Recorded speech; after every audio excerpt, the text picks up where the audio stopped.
Testing,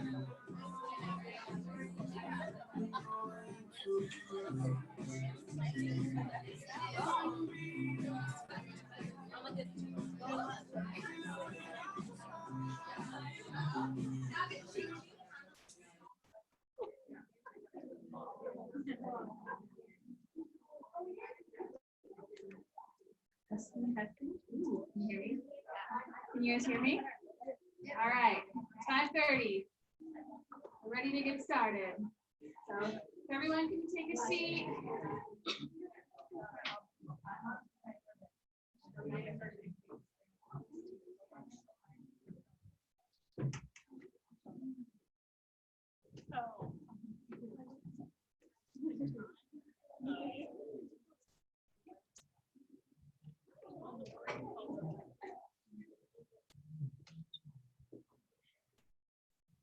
All right, welcome everybody. This is our last grand rounds of the school year.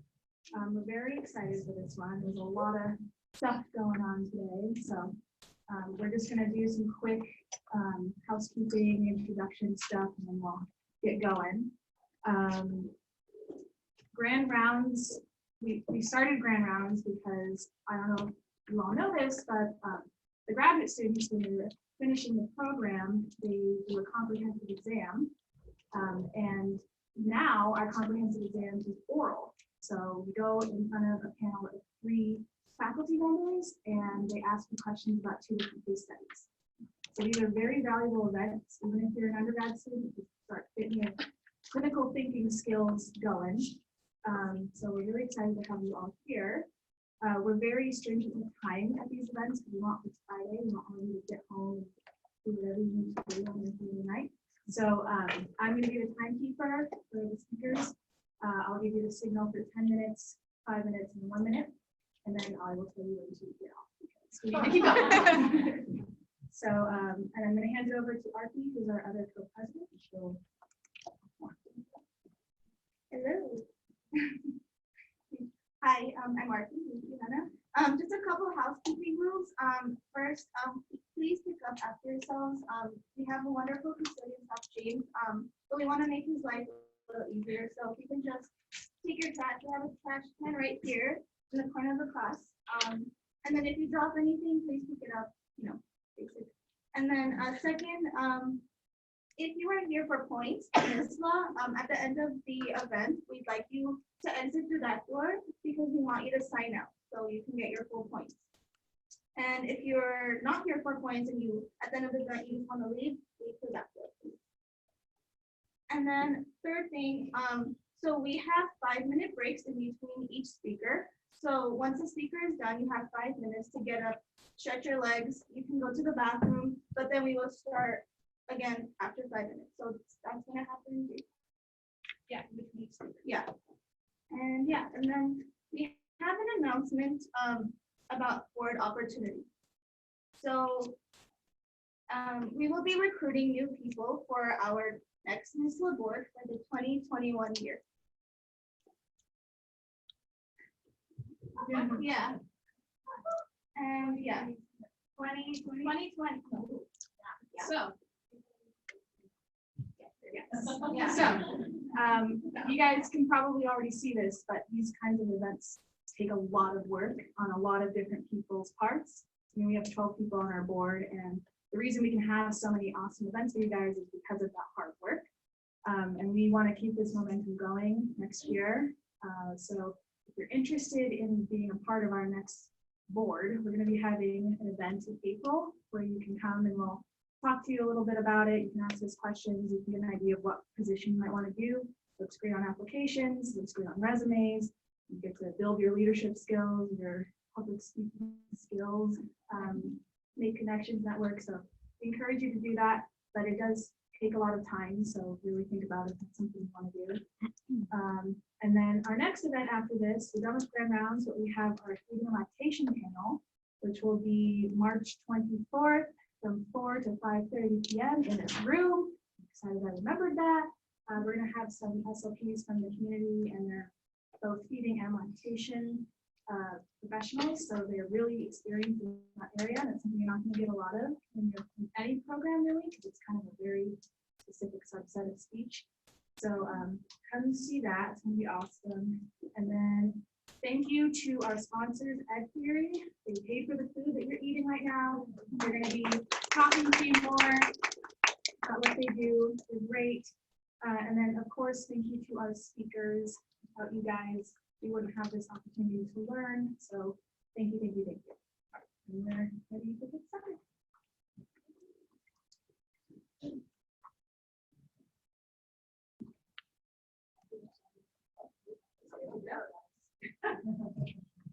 I have a really loud voice anyway. A lot of familiar faces and all know I'm really loud, so hopefully everyone will be able to hear me. Anyway, so I'm Laura Ballin. I am in the graduate program. You get to see me twice, some of you, because I supervise early intervention clinic on Mondays and Wednesdays. And then I also place everybody in their externships, and I'm the externship instructor. So some of you are lucky enough, but we're not going to be with me twice.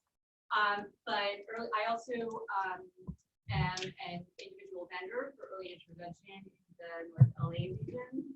And I have a private practice. I work with kids also from preschool through 5th grade, during with anything, you know, the whole running the gamut, dyslexia, articulation, language, everything. So, but our focus tonight is early intervention, which is my true passion. Just a little quick background. I actually was an attorney, had a son, you know, most of us have some experience in attachment to the reason we're here. Had twins, and a boy and a girl, and in about 18 months, my daughter would come and say things like, "Hello, Mom, may I have some fruit cantaloupe?" And my son would be going, and crying. So I didn't know anything about communication, and I had this woman who I had never seen before, and I saw after at the local playground, tell me to go get him evaluated. So that was it for me. So I fell in love. I was like, this is a job, this is a profession. I don't have to be a lawyer anymore. And went back and started my master's program. And my son had been one of those kids with all those ear infections, and they said, he can't hear, he can't talk. And you would think, oh, that's common sense. We all know that. I didn't know that. And it didn't matter how many degrees, how much schooling I had, that basic idea, I didn't know. So for me, that's what I love about early intervention. So that if the biggest piece is really parent education. And I feel like if I can change the trajectory for a family that early on, that's the biggest prize to win. So here's my little early intervention. Before I get into my case study, just a couple little quick things that I want to show you.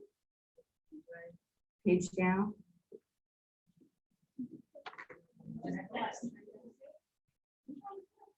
There we go. So a lot of you have probably seen this. This is definitely a viral video. It's been around for almost 10 years now, I think. But this is like not just a one-off. This is how things communicate with each other at this age. So I just wanted to share this.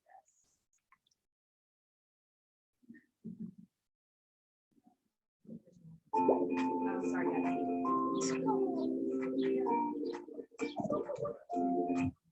Oh, you're not? Oh, I can hear it. Oh, no, no.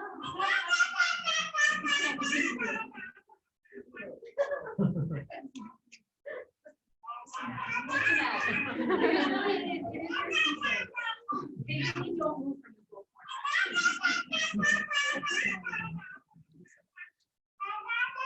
Oh, there we go.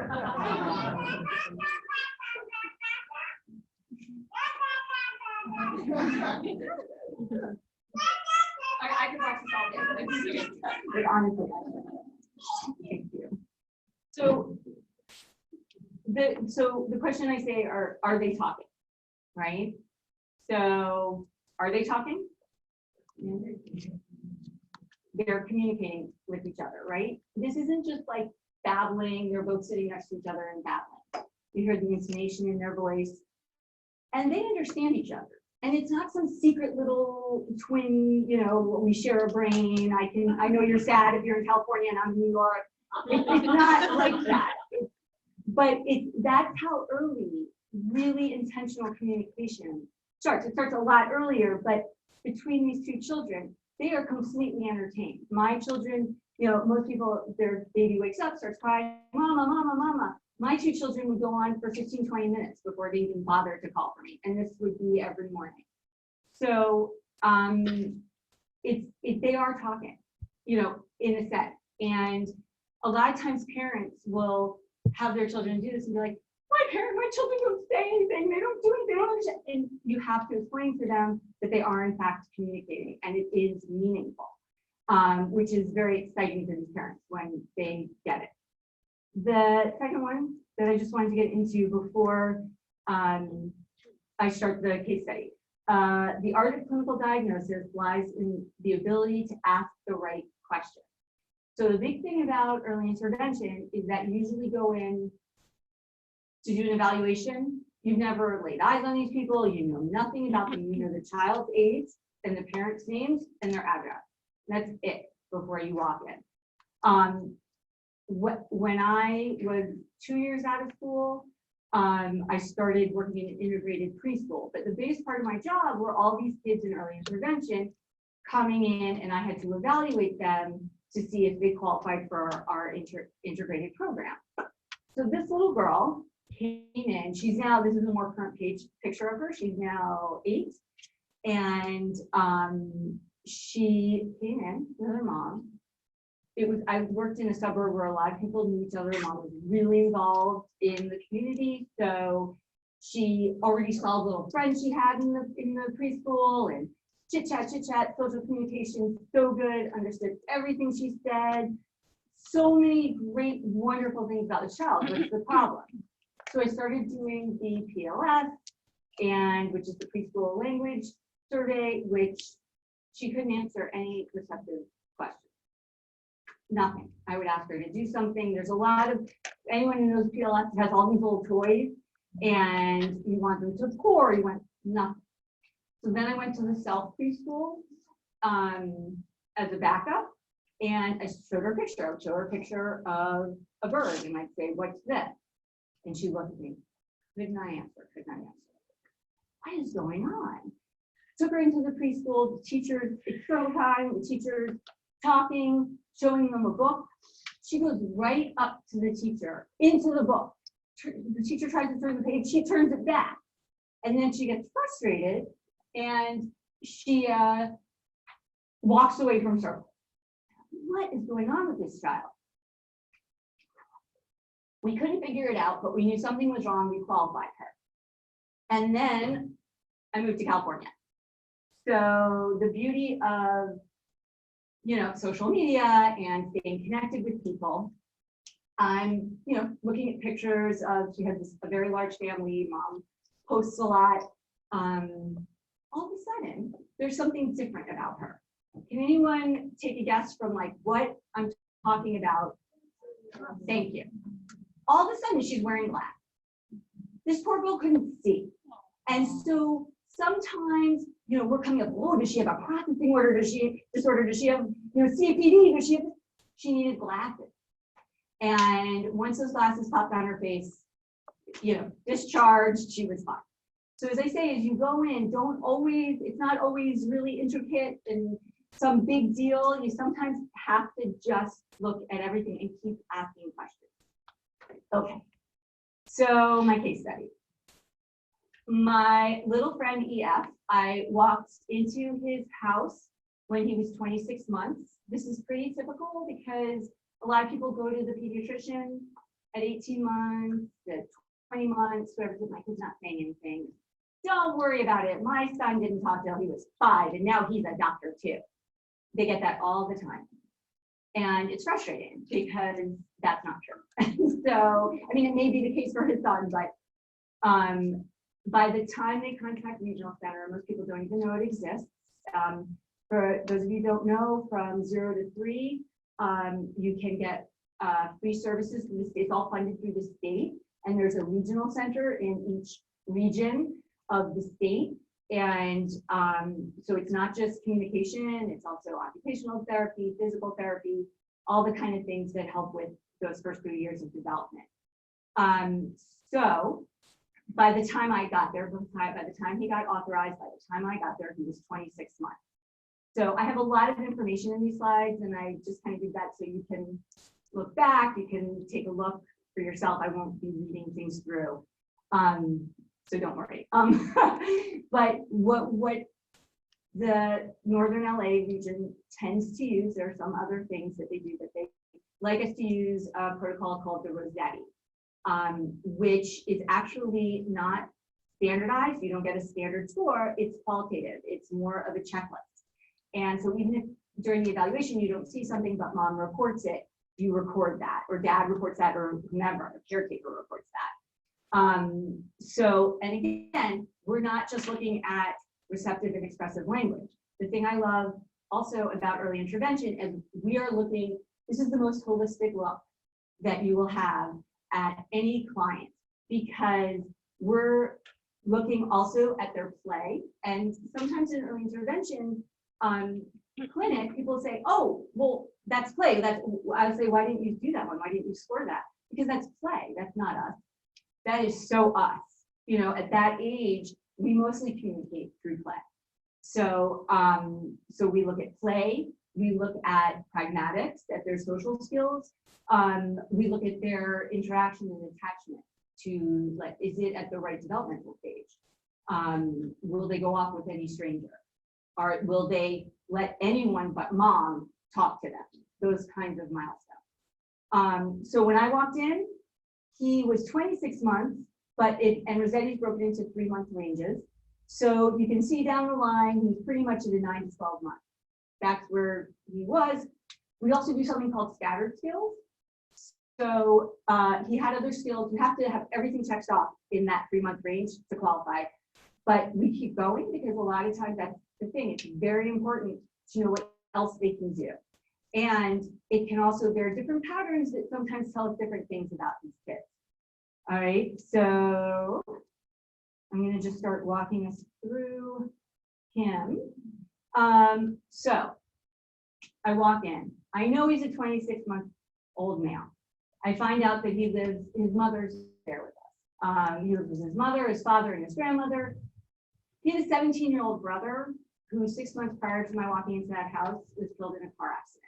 It's his mother's son, who she had very young and was very attached to, as you would with any child, but there was a lot of history there, and they had a very large picture of this son in their living room. So it's just information. Obviously, there's been a tragedy in this house, which could definitely hamper language development. Really important to know. Primary language is English, but they also speak Spanish, and grandma lives there and she mostly speaks Spanish, knows very little English. Mom's primary caretaker, but mom is actually the full-time worker in the house. So mom's really, really busy. We did this evaluation when she came home from her lunch hour.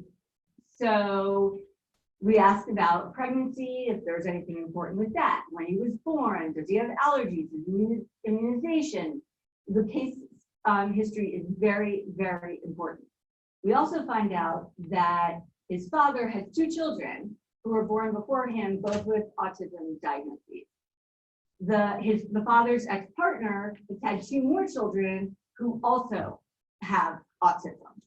So mom's concerned because son's not talking, 2.5, pushing 2.5, where are we going with this? And so she ends up talking to a genetic counselor. The genetic counselor says, most likely it was the maternal side if there's a genetic connection, which makes her feel a little bit better, but she's still very concerned.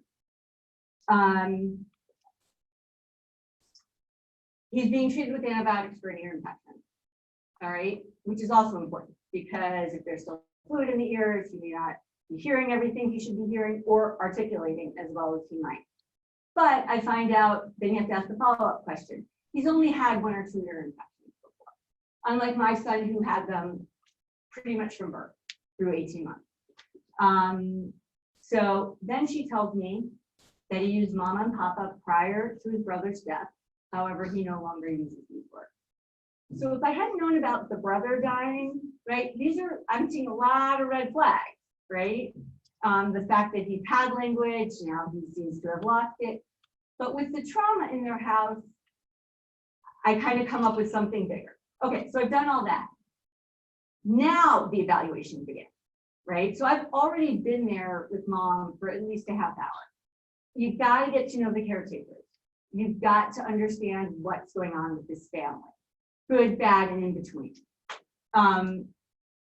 We did it in his living room. And that's the thing, you'll go into a house, wherever there's space.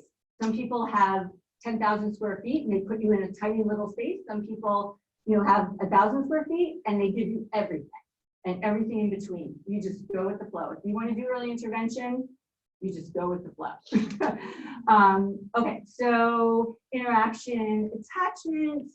So he appropriately retreated to his mother when I first walked in the door. So you're also observing from the first second you walk in. But then he was able to move away from her. He went on the floor. You're always on the floor. Also, if you have a problem sitting on the floor, also not a job for you. You're on the floor. I have my toys, and you'll find different places in the country. A lot of FLPs, they call it bagless therapy. So you don't come with anything. It's all about using what the family has.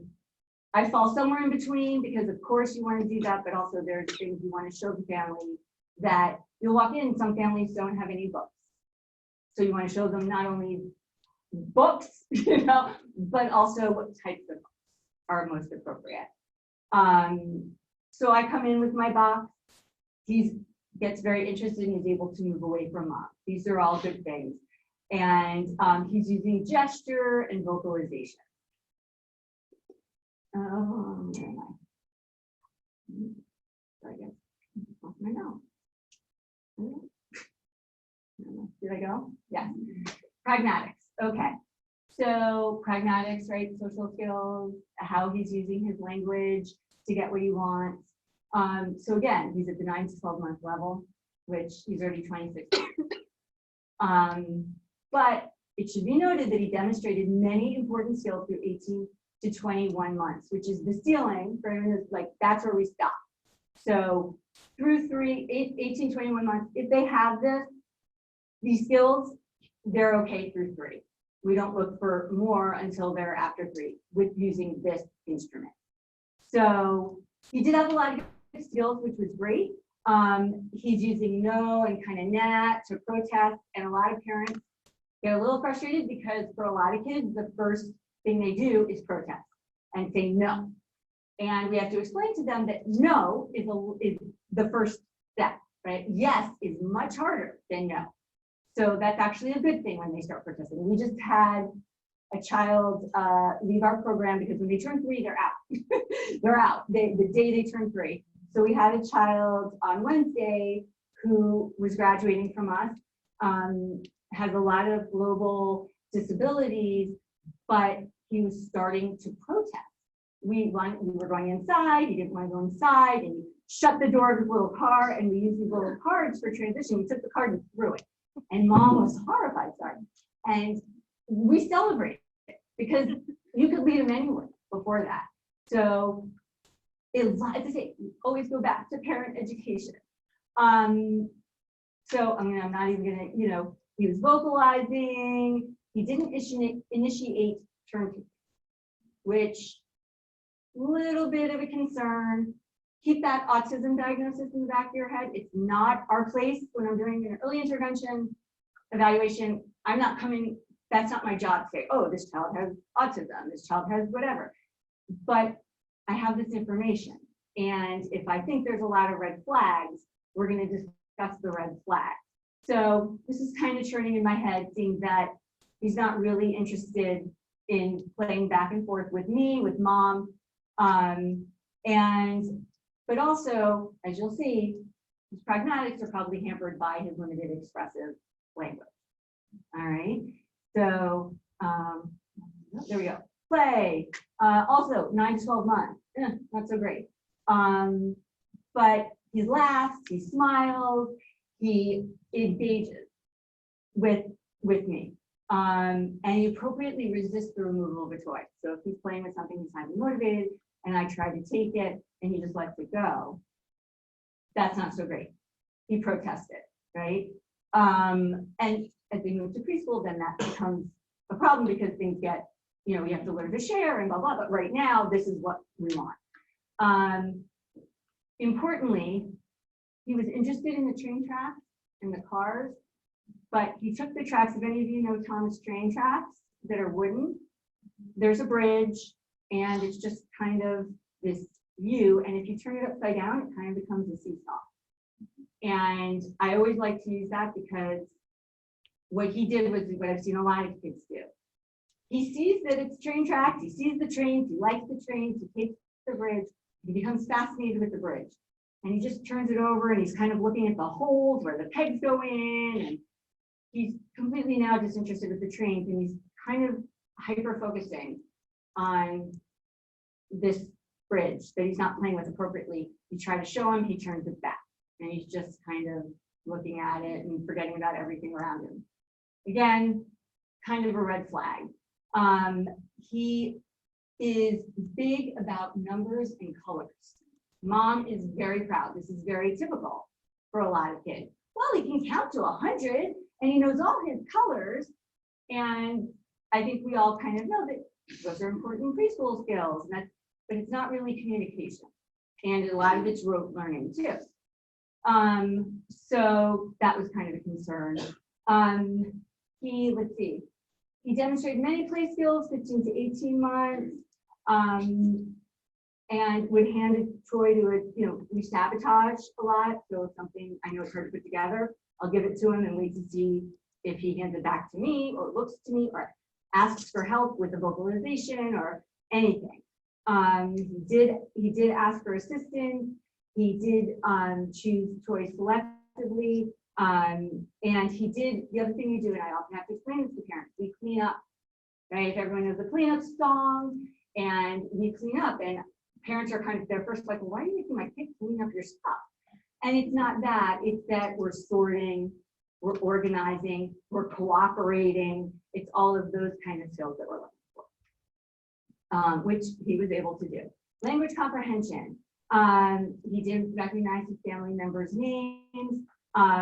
He attended to music and, you know, did some singing as I was singing with him. Again, if you don't want to be silly, if you don't want to sing and be animated, again, not for you. This is all, you're playing, and I hate to say that because somebody can say, oh, you just played with my kid, that's all you did. But it is all play-based. So, and I love it because I'll trip over something, I'll break something, and it doesn't matter to a 2.5-year-old. If you're laughing, they're laughing. You know, it's not, they're not judging you, they're not, you know, oh, it's, you know, which you get from some older kids, which, you know, even like some, you know, sassy 4-year-olds, they're really quite incredible. But he identified 3 body parts. At his age, we want to identify more. It's good that he can do that, but we want more by that age. In, again, early intervention, every single time we're doing head, shoulders, knees, and toes for the kids because it really helps them learn those body parts. But he didn't appear to understand any WH questions, like, if I had a book, where's the bear? Where's the bear? And I'm even pointing to the bear. He doesn't understand the question. That's another red flag and a concern, right? Because if we don't have receptive language, we're not going to talk, right? So that was a big concern. Expressive language. So his overall skills were 9 to 12 months. He mostly uses vocalization and gesture, which is okay. It's delayed, but he's going in the right direction. So it's not ideal, but it's something we can work with. Again, she brings up, the reason I bring it up again is because, again, she brings up how he used to use mom and he doesn't anymore. This is heartbreaking for parents when they're not calling out for their and not even realizing, you know, oh, one adult can take me or another adult can take me. Doesn't matter. It's very, very difficult for parents. We have to have a lot of empathy and understand that a lot of parents come in with a chip on their shoulder, angry, upset, and it can often be directed at you. You know, why is my kid doing this better? What do you do? What do you do? Tell me right now. And so a lot of it is parent coaching, as I said. He wasn't producing animal sounds yet, which is kind of that first, they get so inundated with farm animals. And he couldn't say moo or anything, you know, the ones we always fall back on. The dog, the cat, the duck, the cow, and didn't have them. He didn't have 15 meaningful words, and he wasn't at a point where he was saying, what's that? What's that? What's that? Because that's a very big stage that kids often go into.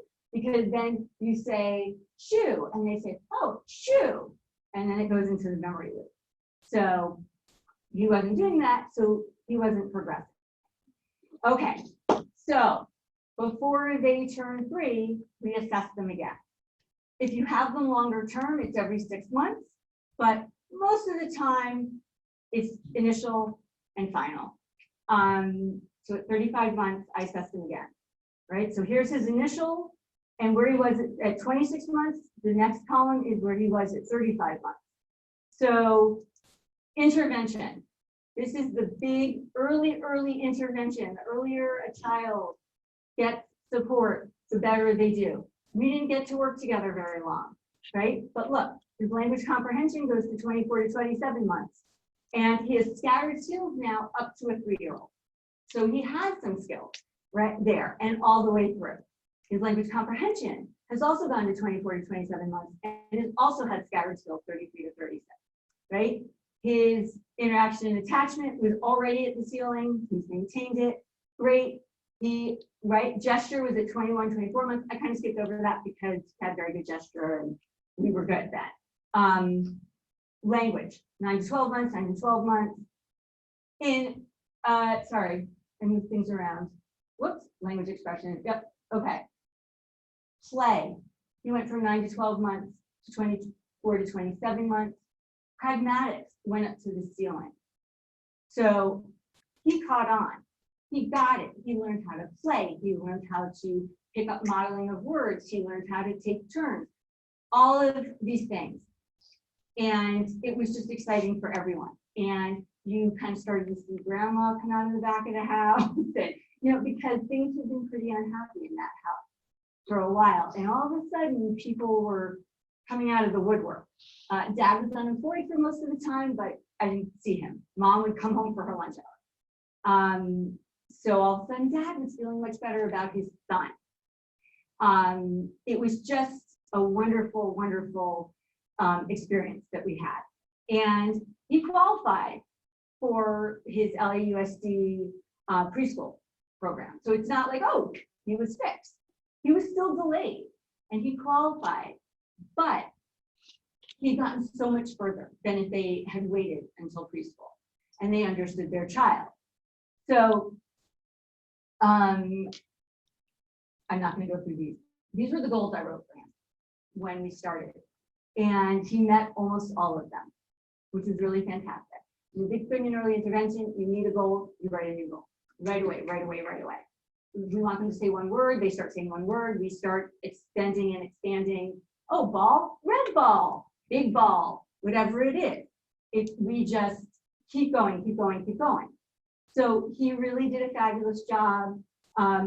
I pull a lot of these, you know, Rossetti gives me a good idea of what needs to happen next, what needs to happen next, right? So we frame it in that. And so he just kept moving along.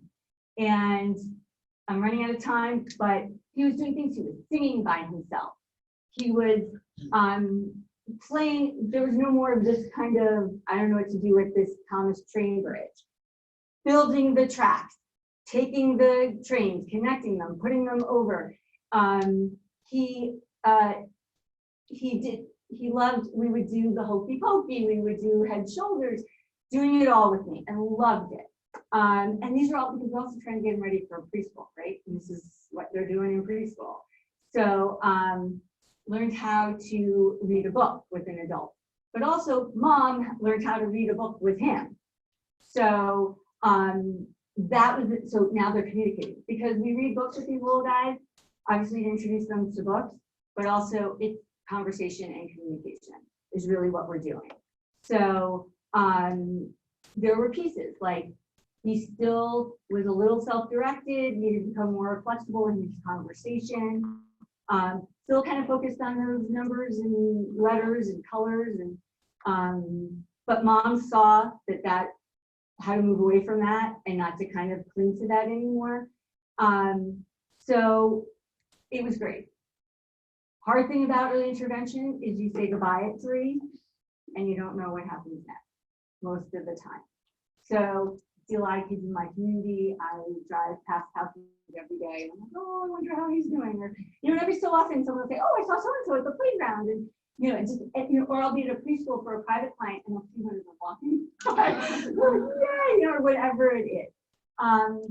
So I guess my point is that it's just your, you know, they're a puzzle and you're putting the puzzle pieces together.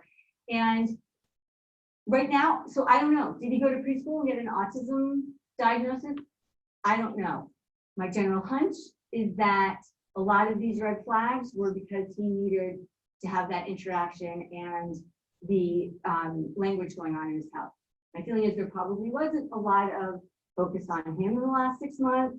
There wasn't a lot of happiness. There wasn't a lot of singing and dancing and people communicating with him and necessarily even being patient, which is all completely understandable. But I always, when these parents are like, oh, he's 3 and he still can't do this. But think about if you hadn't brought him. They say, oh, he's doing so well. And I always say to them, you're doing so well. You're an awesome parent. You're an awesome aunt. You're an awesome nanny. And we get all kinds of caretakers and all kinds of scenarios. And this is where language begins. So that's it. That's what it's called out.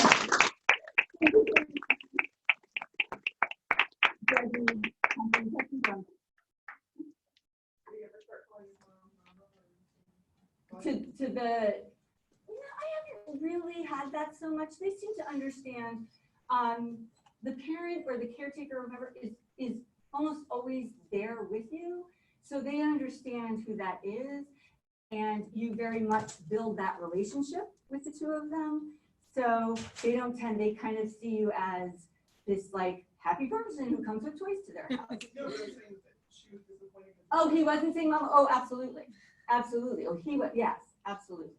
Yeah, and it's you start to build a relationship with them, and there's one that I saw in Trader Joe's just like 4 months after I had left him, after working with him for a long time. And mom and I saw each other in Trader Joe's, we were so excited. He looked at me like he'd never seen me before. So it's like but he was doing great, you know? It's like, and so, you know, it's hard. That's the downside of it. But there's always the next one and the next one and the next one. They're always coming in. So, but that's, yeah, so he did. And he was using 2 to 3 word phrases. I'm sorry, I skipped right over that. He was at a morphine level of, on average, 2 to 2.5 units. So he was really, really progressing using modifiers, that kind of, you know. So, okay, I'm gonna try to ask this. If a family lacks providing the child with the experience to gain these skills, like for example, how you said, like some kids will know animal sounds or they should have these sounds. Let's say they didn't have books and they never talked about these animal sounds, or never watched TV in that Right. sense. Or like cleaning up time, like what if the parents just clean for them and they never clean? Mm-hmm. Does that, like, is the child still, do you still diagnose them with the same diagnosis that you would have if the parents were contributing? Or is it now because the lack of exposure, it's like a different? When you initially evaluate, they don't have the skill. That's what's important. Doesn't matter why. Okay. They don't have the skill. So you would still qualify them if they were, you know, if they were delayed.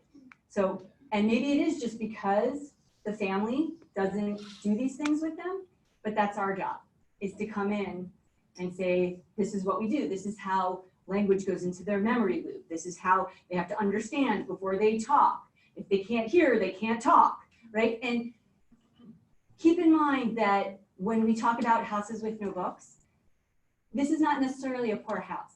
There are people who do not, as they say, would have like 2 coins to rub together, who will find a way to get books into their house. And if they can't always go to the library. Go to the library, you know, you can take out a whole bag, you don't have to say no. You can only pick 2, right? Take a whole bag of books out. I've gone into just as many homes, as I say, you know, huge homes with all kinds of things going on. An iPad, but no books. And so we have to teach the parents why books are important, or why certain developmental toys are important. You know, they know all the Disney characters, but they don't know that a cow says moo.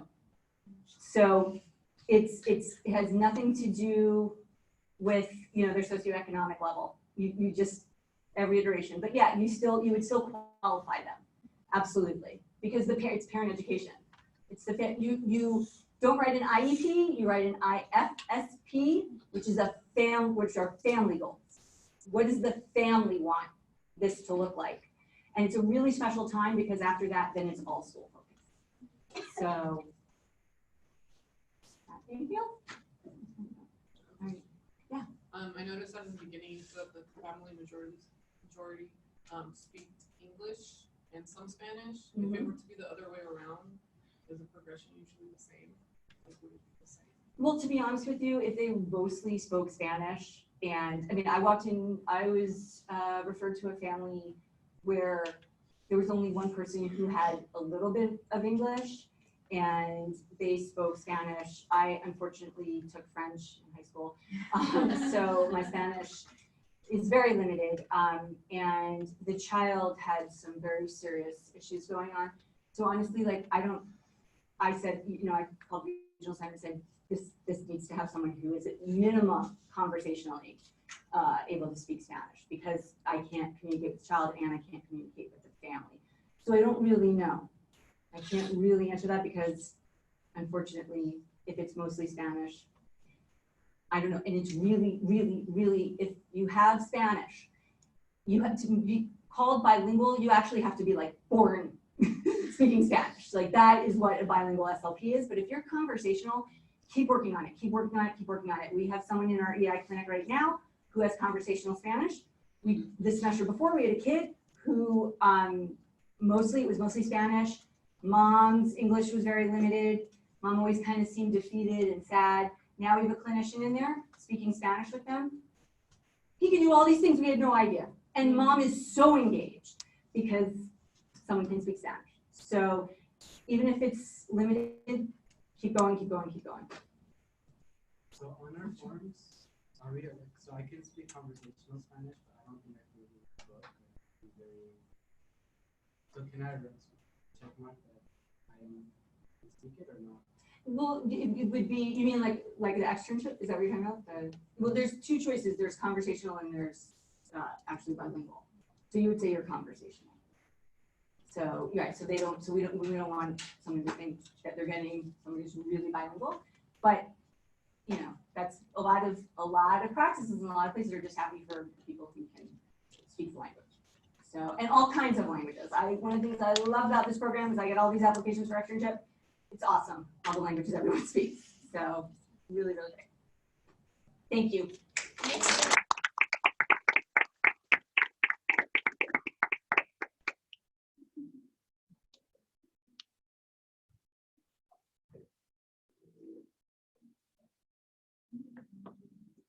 All right, 5 minutes. Go to the bathroom, stretch your legs, get food, go.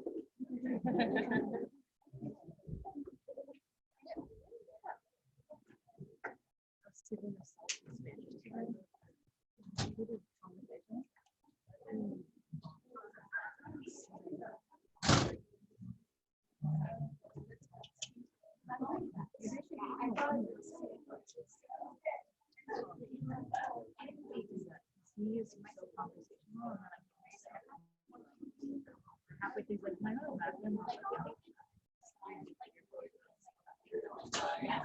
whole time I'm like, this is so hard. So now some of like necessary. These are parts of oh, yeah.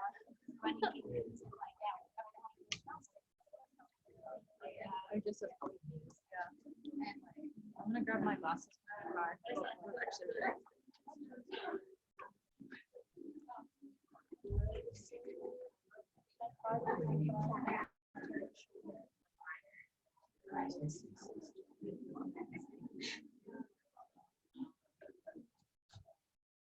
I know she knows where it is. I even double checked. Where to go? Too far? Little. They wanted to It doesn't help that I don't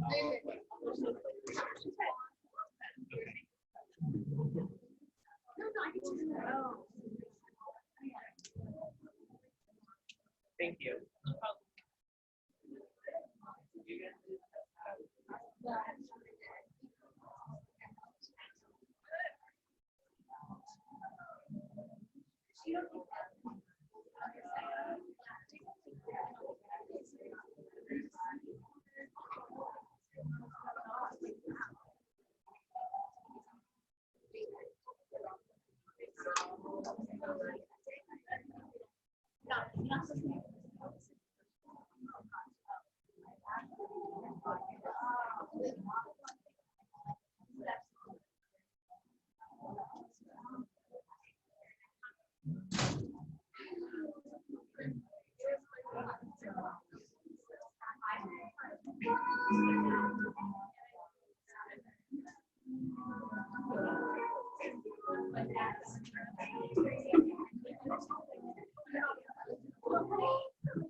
Hannah, we're at 14 now.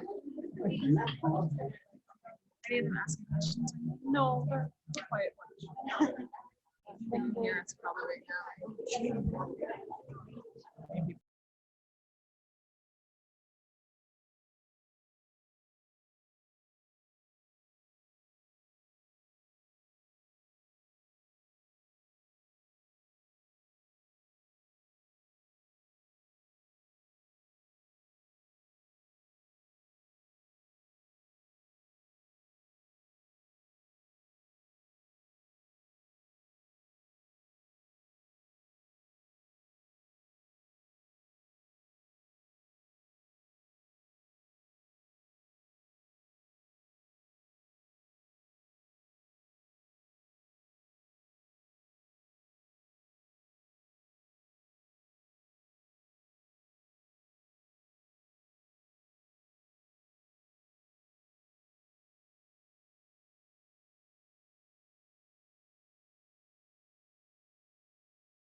Oh man, hear me now. All right, we're about to get started again, so take a seat.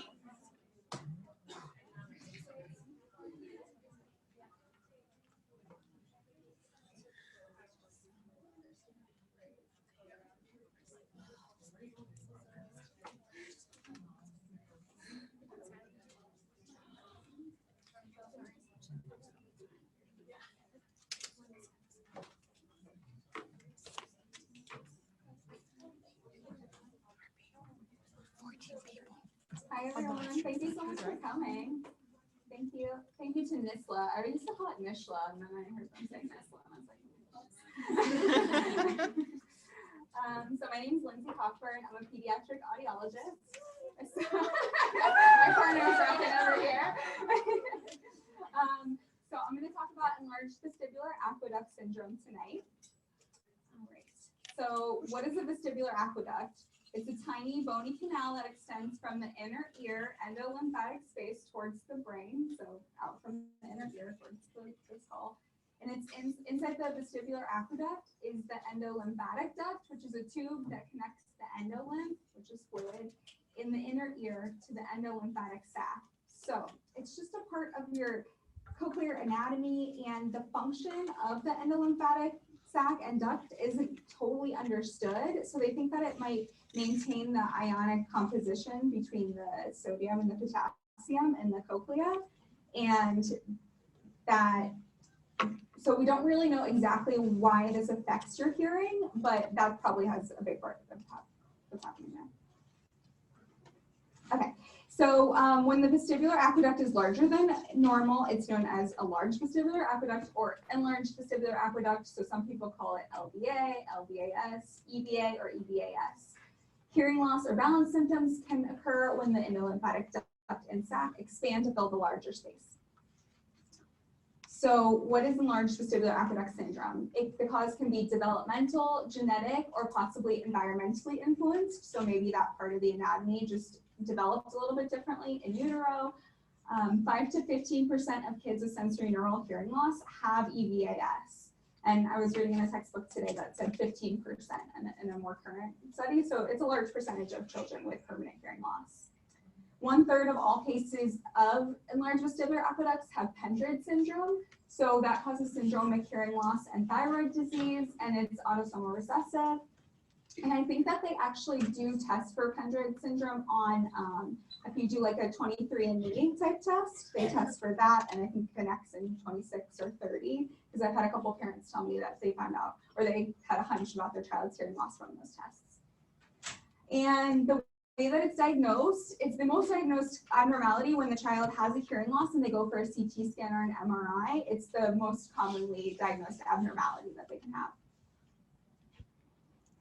So 1/3 of all the cases of EVA have Pendred syndrome, which causes syndromic hearing loss and thyroid disease. And like I said, it's autosomal recessive. So that means that both parents carry the gene. Some people with enlarged vestibular aqueduct syndrome are born with hearing loss, but others develop it in their first few years of childhood. So the hearing loss can be conductive, sensory neural, or mixed. So it can be any of those types of hearing loss. It can start in one ear and then go to both.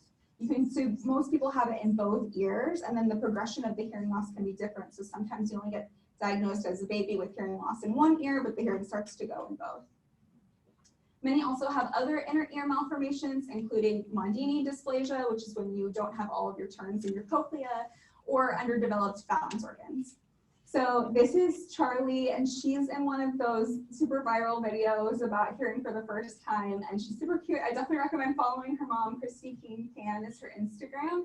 So she has enlarged vestibular aqueduct syndrome, and you can see she's upside down here, and she is like always upside down. She's always flipping. She's always like doing headstands and stuff, and doing somersaults over and over and over. And that probably has to do with her balance system. So it's probably a little bit different for her. And a lot of these people, they don't get dizzy, or they don't have that same experience. So they can go on like a million roller coasters in a row and they don't have to worry about it. And then let me show you a little video of her.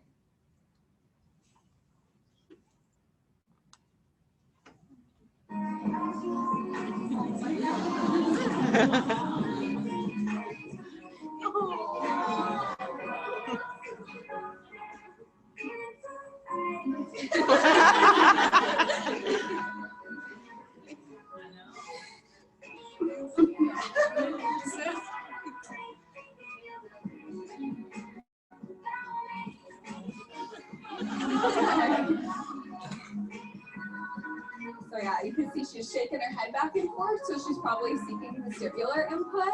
She probably like searches out something. Yeah, you can see Very cute. So yes. you can get more of that if you follow her. And she's going to start a website called Here For It, and it's going to be for parents with kids with hearing loss. And I think it's going to be really amazing. So I'm excited for that. Okay.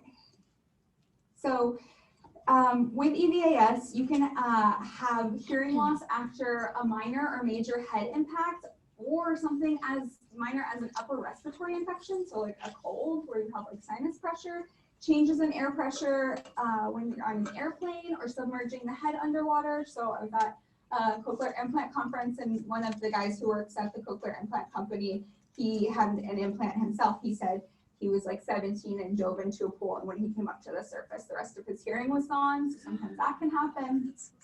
Even play activity like jumping can jar the head enough to result in hearing loss. And again, they may seek the vestibular input by swinging, going upside down, spinning. Yeah. How do people not lose their hearing from what? They do. Spoiler alert. So she said, how do people not lose their hearing? So obviously children, especially a child who's doing somersaults and doing this to like, there's no way that you can stop them. And no one wants their child to hit their head. They're always doing everything they can so their child does not hit their head or, you know, undergo anything like that.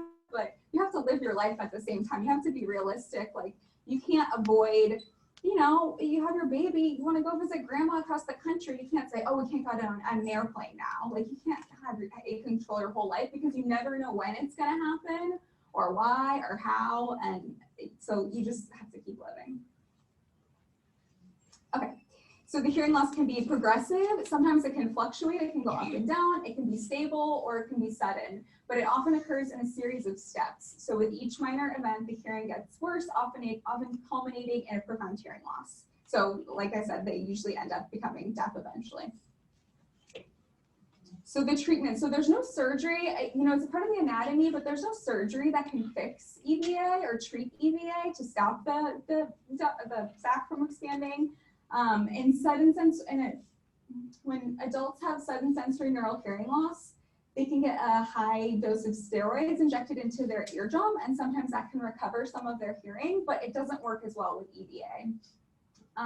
The best treatment is early hearing loss diagnosis and educational intervention with close monitoring of the hearing for changes, obviously.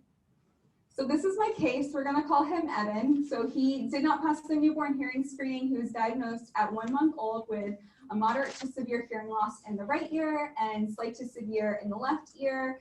And it was recommended that he do early intervention and get hearing aids for both ears. So this is his right ear and this is his left ear. And I made this gorgeous progression of audiograms that you will see, but this was the first one that I did, and just pretend like these are circles, okay? You'll see what I mean in a second. Okay, so we saw him where I work at and did the ABR when he was 1 month old, diagnosed him. So that was all on track. And an asymmetrical hearing loss, that's another sign that it could be enlarged vestibular aqueducts.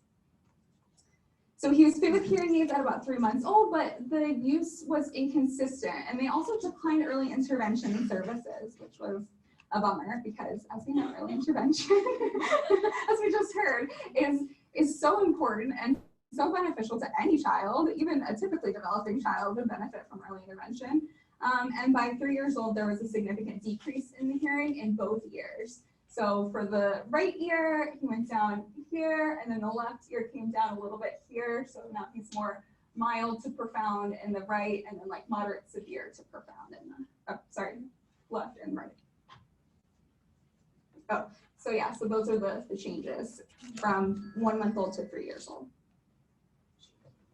So at 4 years old, he had gone swimming. I think he had like a swimming lesson, and his hearing decreased after swimming in a pool and submerging his head underwater. And the testing showed also after this that his hearing loss was mixed in both ears, but his eardrum movement was normal. So the bone conduction testing showed that part of the hearing loss was conductive, which can sometimes be temporary from middle ear fluid or the eardrum not moving like it's supposed to.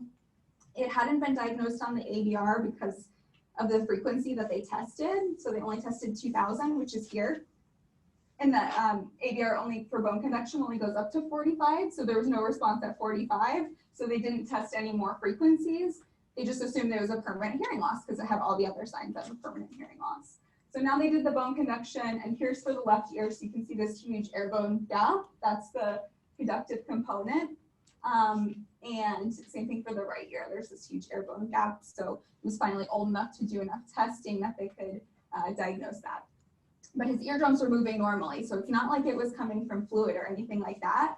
And that's really common with EVA, that there's a mixed hearing loss, but there's no sign or hint where the conductive part of the hearing loss is coming from. And it's sometimes called like cochlear conductive because of the anatomy and how it works. It's like creating this false conductive hearing loss. So he was fit with new hearing aids that were more powerful, and they recommended, educational intervention, the deaf and hard of hearing services.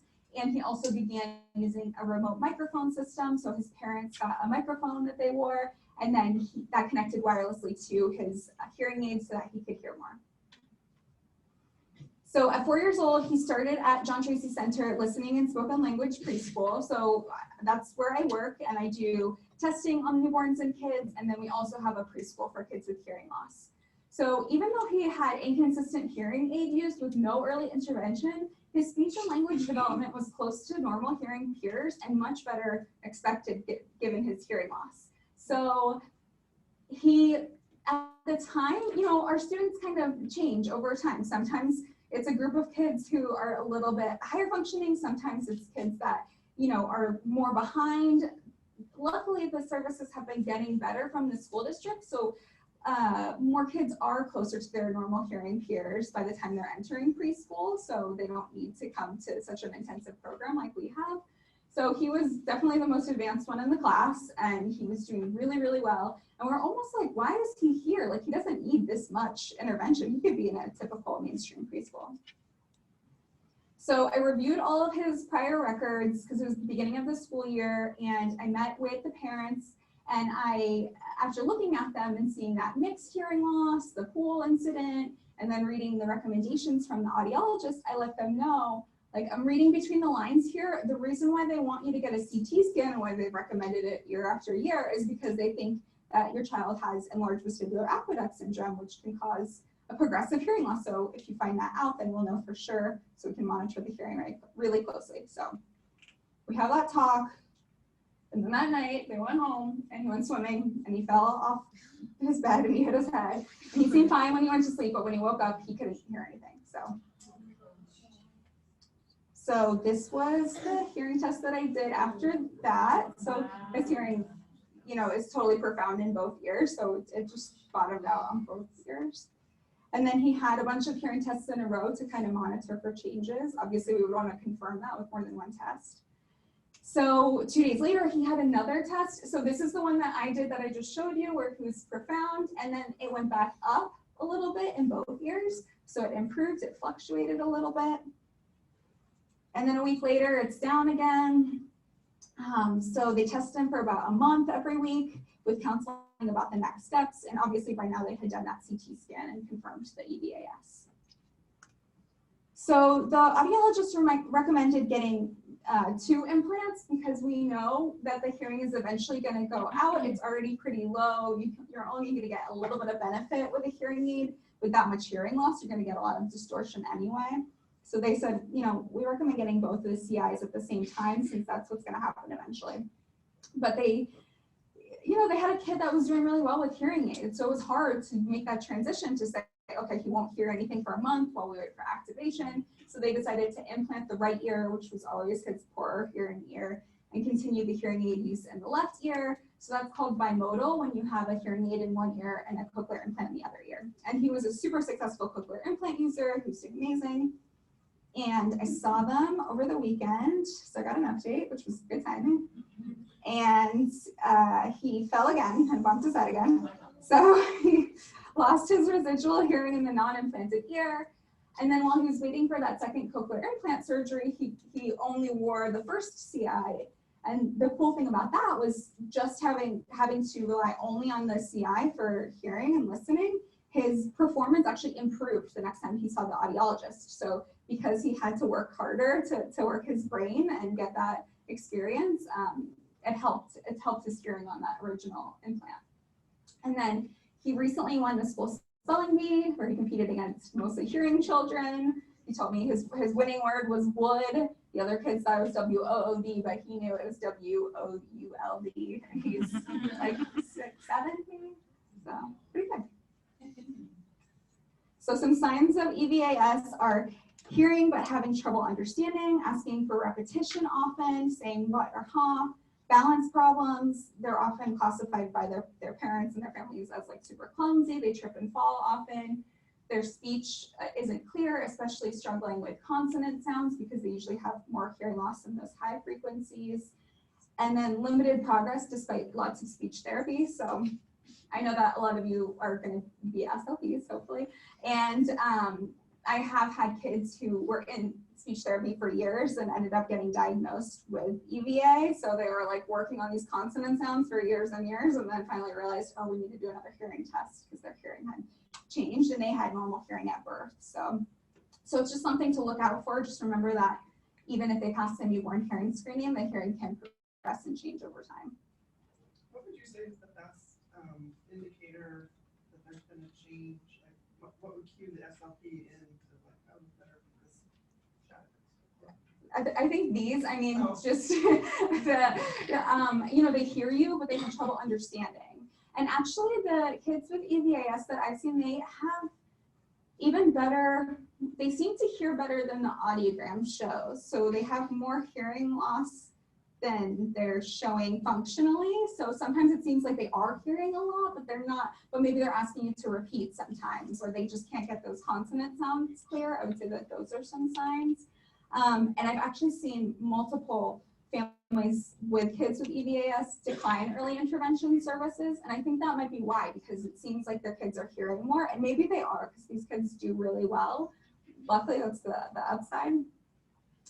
So they can be some of the toughest cases emotionally. It's the worst when a parent comes in and they're like, I'm really worried they fell, and I think their hearing is, I think they're not hearing anything. So that's really tough to do that hearing test. But because these kids' brains have experienced hearing, they tend to be some of our best cochlear implant recipients. They have faster and easier rehabilitation because their brain already has the experience of those different sounds. So they adjust to the CI faster and they just do really well. So again, my advice is you can't put your child in a bubble. You have to live your life. So, you know, if it's going to change, it's going to change no matter how careful you are.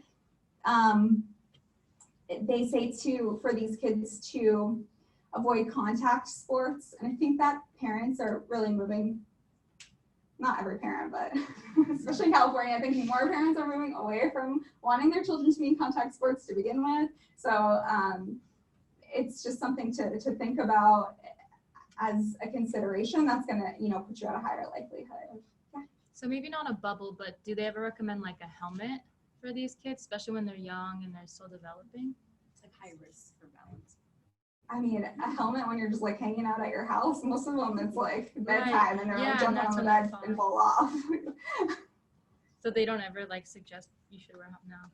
I mean, a helmet for a contact sport or for any kind of sport where you'd be moving for sure. I would absolutely want them to wear a helmet, but for everyday life, no. And then this is a book that just came out. It was written by one of my friends and her daughter. So her daughter Harper has EVAS and they talk about it in this book. And the reason why I wanted to bring this up, obviously to promote my friends, but and it's an amazing book for kids with hearing loss to really show them that you can do anything with hearing loss. You know, she skateboards, she's a basketball player, she is an author now, a published author, so she's really doing amazing things and skis. And her brother also has EVAS and he plays tackle football, but he already has cochlear implants, so there's no more hearing to lose once you have the implants. So you're not, I mean, with that, you're always at a risk for dislodging your implant. That's kind of something you have to weigh the pros and cons and decide what's best for your family and your child. And but the book talks about the process of getting a cochlear implant is the other reason I wanted to mention it, because these are the kids who usually, a lot of them that I've seen get implanted at like 2, 3, 4, 5, because they've had more hearing when they were younger, and then their hearing loss progresses. And then they have more like speech and language because they heard better before. So they understand more what's happening versus a 1-year-old who's getting a CI. So having an experience book that talks about the process of getting a cochlear implant is super helpful. And so now there is one for these kids who need them the most. So, yeah. I also have a blog and an Instagram, Facebook, TikTok. This is me and my niece.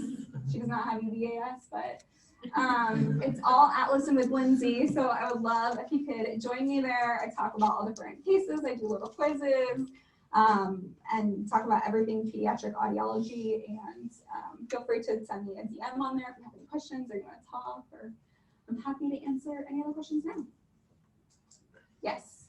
2 questions. Is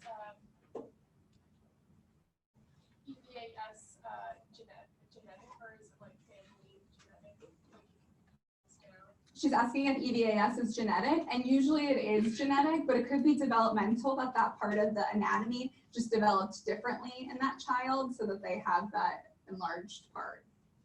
And then also for the thyroid disease, like how it can cause a thyroid disease, can the hormones from the thyroid also affect vice versa, like to the ear? So she asked if the hormones from the thyroid can affect the ear, and that's a really good question, and I don't know the answer to that. I don't, it's not like, I've never seen like someone's hormones get way out of whack and then their hearing's also going crazy and fluctuating. So I don't see any like the connection like that close, but it has to have some kind of underlying physiologic connection, I would assume. You mentioned that if they're doing contact sports and their cochlear implant is dislodged, is that like detrimental or can it be repaired?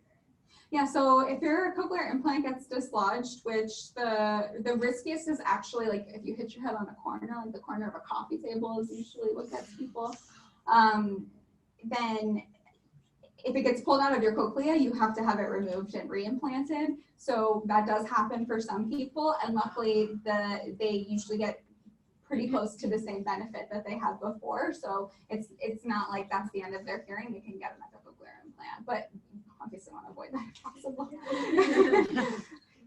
was just curious about where you went to school. I went to undergrad at University of Central Florida, and I went to grad school at University of Florida because I'm from Florida. Yes. What was the Instagram of the mom of that baby? It's Christy, Christy, Keane, Keane, Can, C-A-N. I definitely go follow her. She posts so many cute videos of Charlie, and you can see, I'm sure you all have seen the video of her hearing before. And her videos when Charlie was an infant, when she had her hearing aids, she used to do this like magical moment of the day when she put on the hearing aids, and she would say like, good morning, and then the baby would like smile and react. So most babies that are born, so Charlie was born with a profound hearing loss, but most babies with profound hearing loss, they get barely any benefit from their hearing aids. So they don't hear speech usually. So she must have had a little bit better hearing than that. Again, the EVAS thing, I think that and same thing where the performance is a little bit better than what the audiogram shows. I think that she did hear more, and that's probably why she's making great progress too. Yes? So is balance always going to be an issue? Yes, balance is always going to be an issue, but I think that sports can help the most, or physical therapy or occupational therapy, but yeah, that's the other like kind of ironic thing is that you're always off balance and it can make your hearing drop, or you could hit your head and your cochlear implant could be affected. Anything that strengthens your core is always good. I always recommend that. A lot of kids with hearing loss have balance issues. So walking on uneven surfaces, playing on playgrounds, and sports are great. So then would you suggest that everyone with EVS just automatically get a cochlear implant? Would I suggest everyone with EVAS get a cochlear implant? No. I mean, it depends on where your hearing is at. Not everyone is all the way profound, but most of these kids, they have heard before, and they were hearing kids who were talking, and that's the way that they communicated and lived their life, and they want that again and miss that. and their parents want that for them. So it's always up to the family whether they want to get a cochlear implant or not. They do make great candidates. I would say the outcomes, I would expect a very good outcome from these kids if they ask me for like the prognosis, but it's not, CIs aren't for everyone. But I would say most of these families are going to get it because their kid heard before, so. Right, well, thank you so much for having me.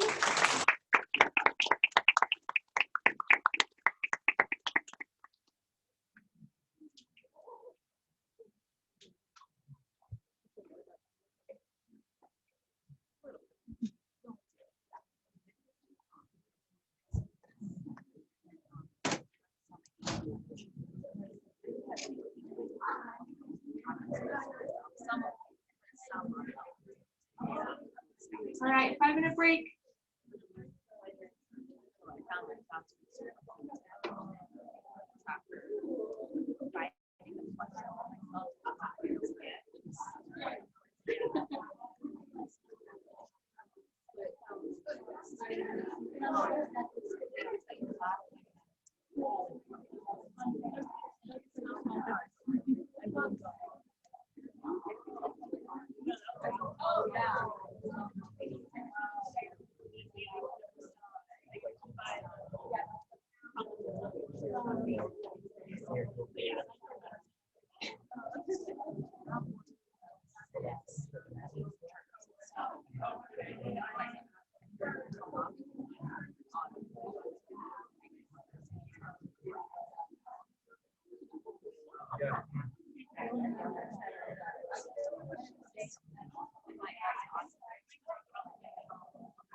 Oh my gosh, I know you're, yeah, I'm so sorry. Get back to you, boss.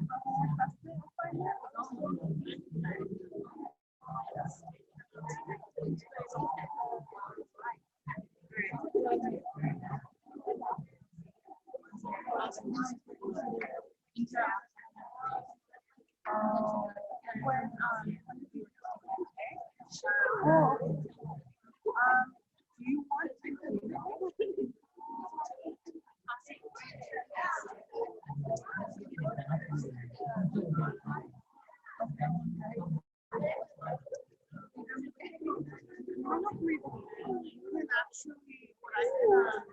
I just kind of sifted through it and looked for relevant parts and I did at least stuff like I love how to do the boss work, how to do like the and that's because the rest of it is just you're going through the plate and just going on your form.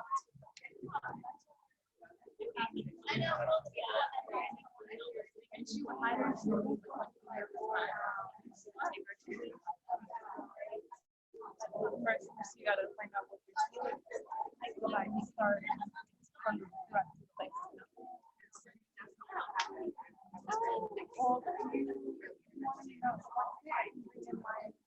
I don't need, not like giving you that, kind of having it there. Reference, you guys do it.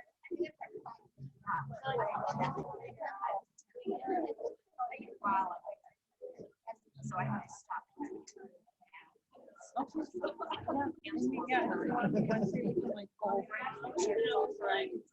There's one part where you're plotting the graph.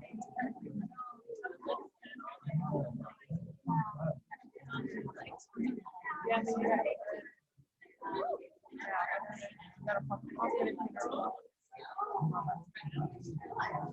you you're gonna enjoy it. There's like a really funny part. I'm not gonna tell you. It's just a spoiler for you. I don't know.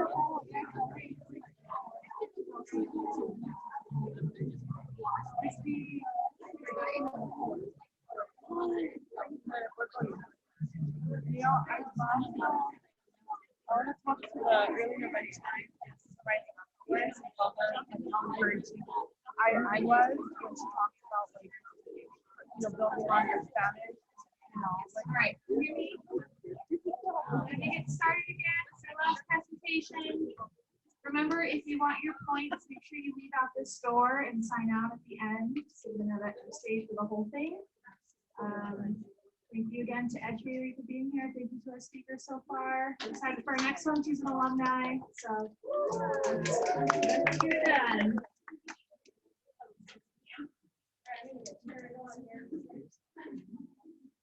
Can everybody hear me? Yeah. Excellent. All right. Everybody, thank you so much for being here. Thank you to Ed Theory for having me and believing in me and giving me a job.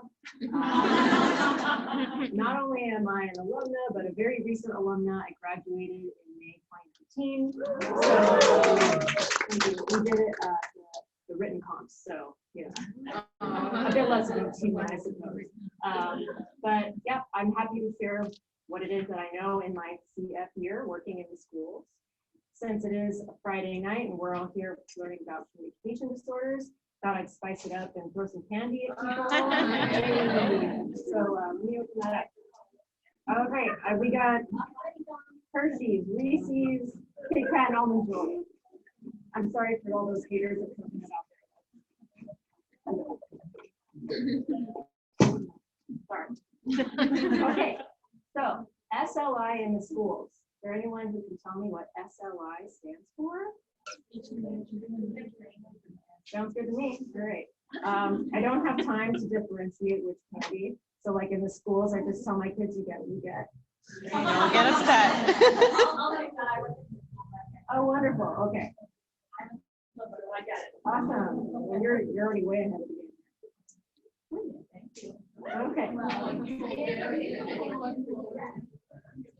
All right, so I'm presenting on a case today. The student's name is AF, okay?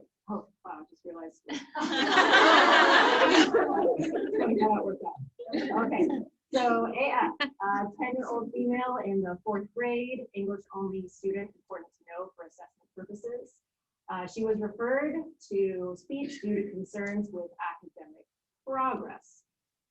She passed her hearing and vision screening in January this past year, and her previous psych testing, when I was looking through her cumulative file, revealed English language scores in the very low to low average range in both receptive and expressive language. And also in her folder, I saw that she had an intracerebral hemorrhage when she was about 5 years old, with a large left temporal hemorrhage imaging with underlying arteriovenous malformation. So I'll get in the next slide what that kind of means in layman's terms, because I'm not a neurologist, but what we need to know for speech. And then she had, as a result of that, a craniotomy and evacuation of hematoma. So what I understand a craniotomy to be is essentially you're going to have to open up the skull and what? Relieve pressure and drain the fluid, right? So she doesn't have that in her brain. Okay. Yes. Boom. And again, as a result of this hemorrhage, she walks with a slow gait and has bilateral AFOs. And AFOs are ankle foot orthosis, and those are braces that help compensate for weakness on one side.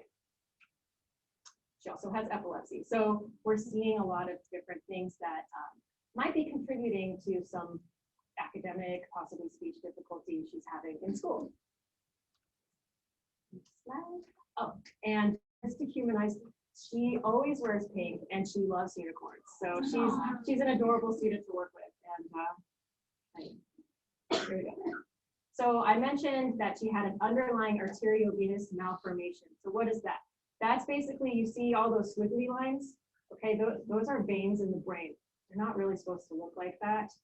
When they look like that, you can have problems like brain bleeds or a vessel bursting, and that's essentially what happened. So she had an abnormal connection between her arteries and her brain. It's usually present at birth. So we know the temporal lobe is what? The big speech center, right, in the brain.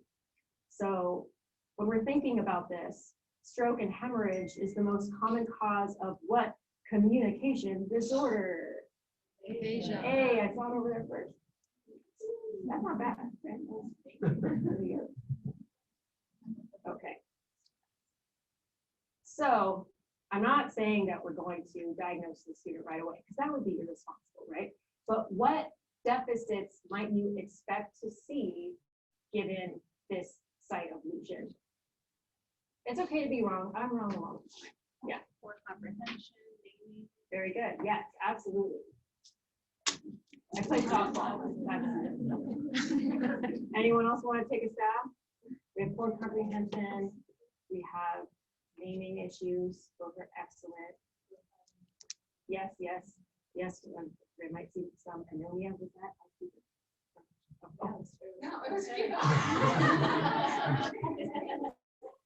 All right, with that too. I'm sorry. Okay. And all right, so we can start with that, okay? Very good. So in the schools, we always want to take into account the parent concerns and also the teacher concerns. So parent concerns, we saw that she was becoming frustrated and emotional at home when she was unable to find the right word to say. So this would oftentimes result in tears. Her parents see that she struggles with social interactions, and she has apparently a difficult time interpreting if other students, other friends or playmates want to play with her. And she's very self-conscious regarding those AFOs, those ankle foot orthotics. Makes her different, right? She can't keep up in PE class, etc. So that's what I heard from parents. Teacher concerns. So she speaks in a very slow rate and has difficulty communicating exactly what she wants to say. And so again, with that lesion site, we could anticipate that we would maybe see a slower rate in her speech. She's shy. She does not volunteer to participate in class, and she has a difficult time asking for help. So she's not very good at self-advocating.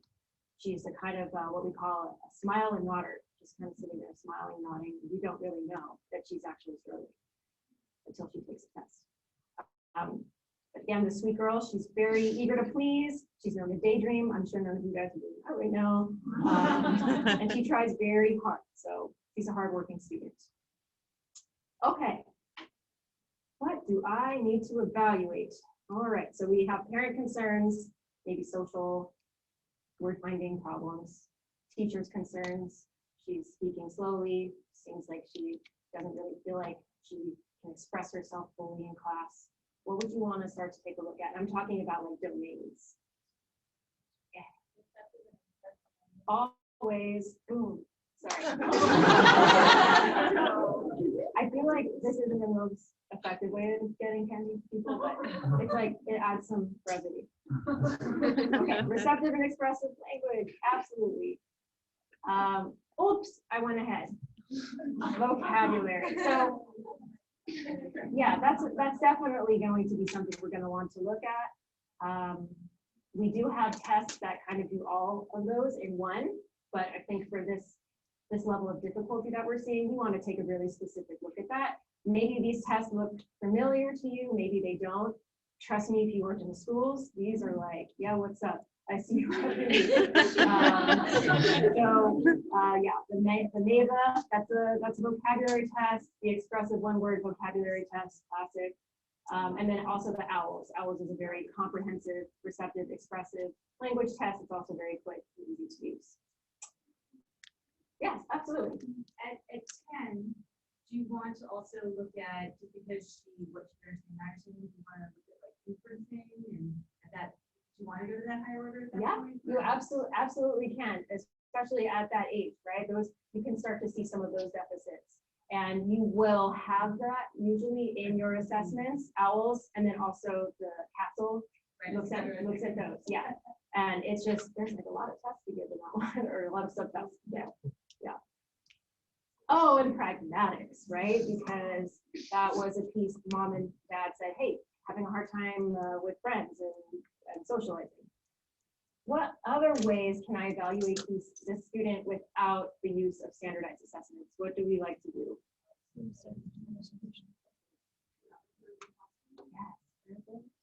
Serve in the classroom, and then, oh, there's one thing we're going to do together. Can anyone think? Yes, we're going to take a look at her language sample. Hope you're not allergic to peanuts. Okay. Oh, we're ready for the language sample already. Okay, great. So I thought this would be good to go into the language sample first without looking at the assessment results. It's just want you guys to take a look at it, and we're not going to worry about calculating MLU. We only have 4 minutes. And to get a decent language sample, how many utterances are you going to want to have? Oh, dang. All right, I was going to say 50, but you guys are better than me. At least in my school district, you want to have at least 50 that you're going to include in your report. Okay. So I'm going to pass out the language sample. We might have to work together in groups. So pragmatics, make friends. And these are the 4 categories in which we can classify a student or qualify a student as having a specific language impairment. So morphology, syntax, pragmatics, and semantics. So just take a look and see what grabs you in this language sample. I'm gonna give you all 4 minutes, and then we'll reconvene. I pressed something. Where was my video hopefully? Oh, that's where. All right, no worries. Do you just click on it, or what do you do? Oh, cool. Yeah, how'd you do it?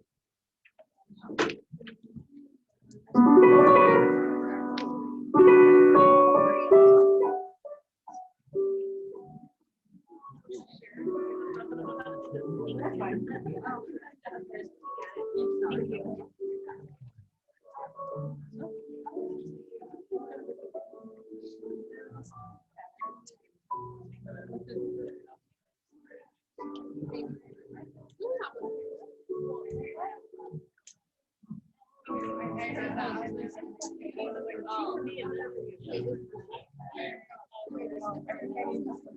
I do, yeah. I think there are like, oh, there are 3 sections.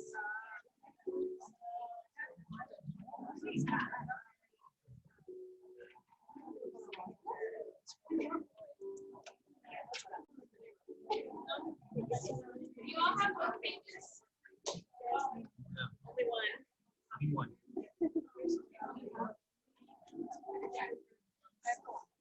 Oh, yeah.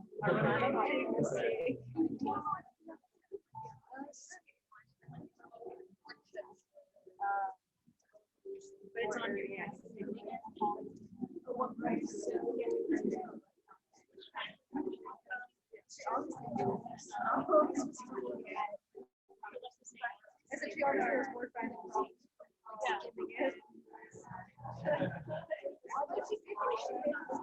Well, For a lot of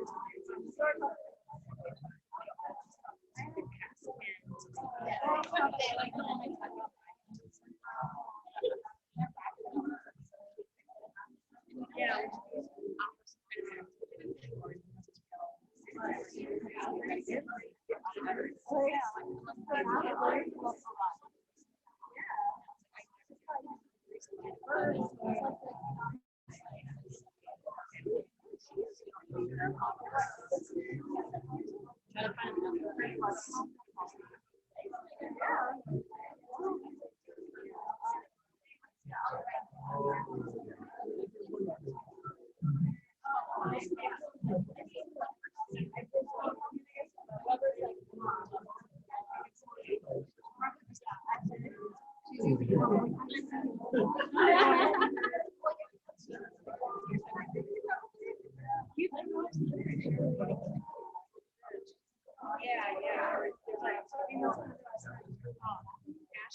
Yeah, exactly.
Yeah, exactly, which is why it's like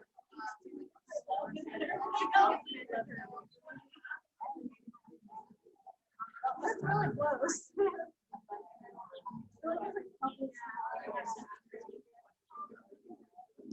That's also hard. I feel like there's a couple small.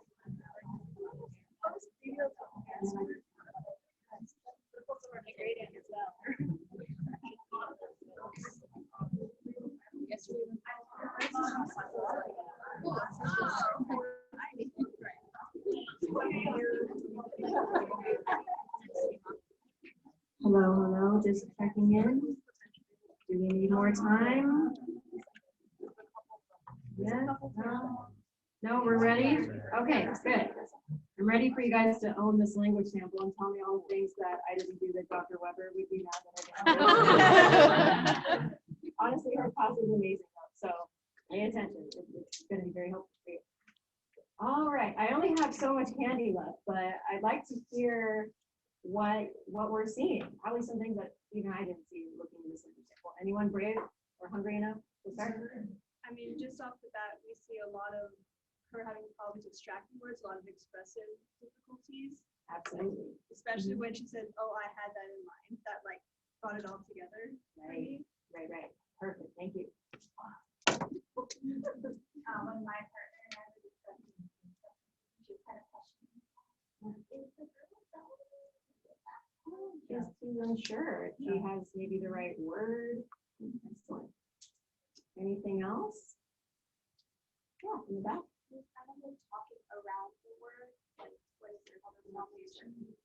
Awesome, yeah, and we'll be talking about that behavior later on in the presentation. Okay, so that makes me feel more validated in my own skills that I gave it to a bunch of other colleagues and they thought the same thing, that wow, we really are seeing a lot of expressive vocabulary deficits. Beyond that too, Mhm. I would say that for sentences being mature in terms of like conjunctions, where she could say, now I see a fancy place, a man is standing there. And she could have said, I see a fancy place where it's standing. Or a man is standing in a fancy place. Like, Right. We're not seeing a whole lot of complexity really in her language. I was thinking to myself, I'll give her the benefit of the doubt because it was the way I collected the sample, I should have mentioned. It's a picture book. Someone mentioned it's the unimaginary vehicle or something. So I think with the way and this is on me, but the way that I asked her to express herself, I said, okay, tell me what you're seeing. So it was a lot of, and I see this, and I see that, and I see. So I wonder if maybe in a even more naturalistic environment, I would have maybe seen perhaps more complexity. Yeah, but that's a good point. Okay, what's my next one? Oh yeah, what grabbed your attention?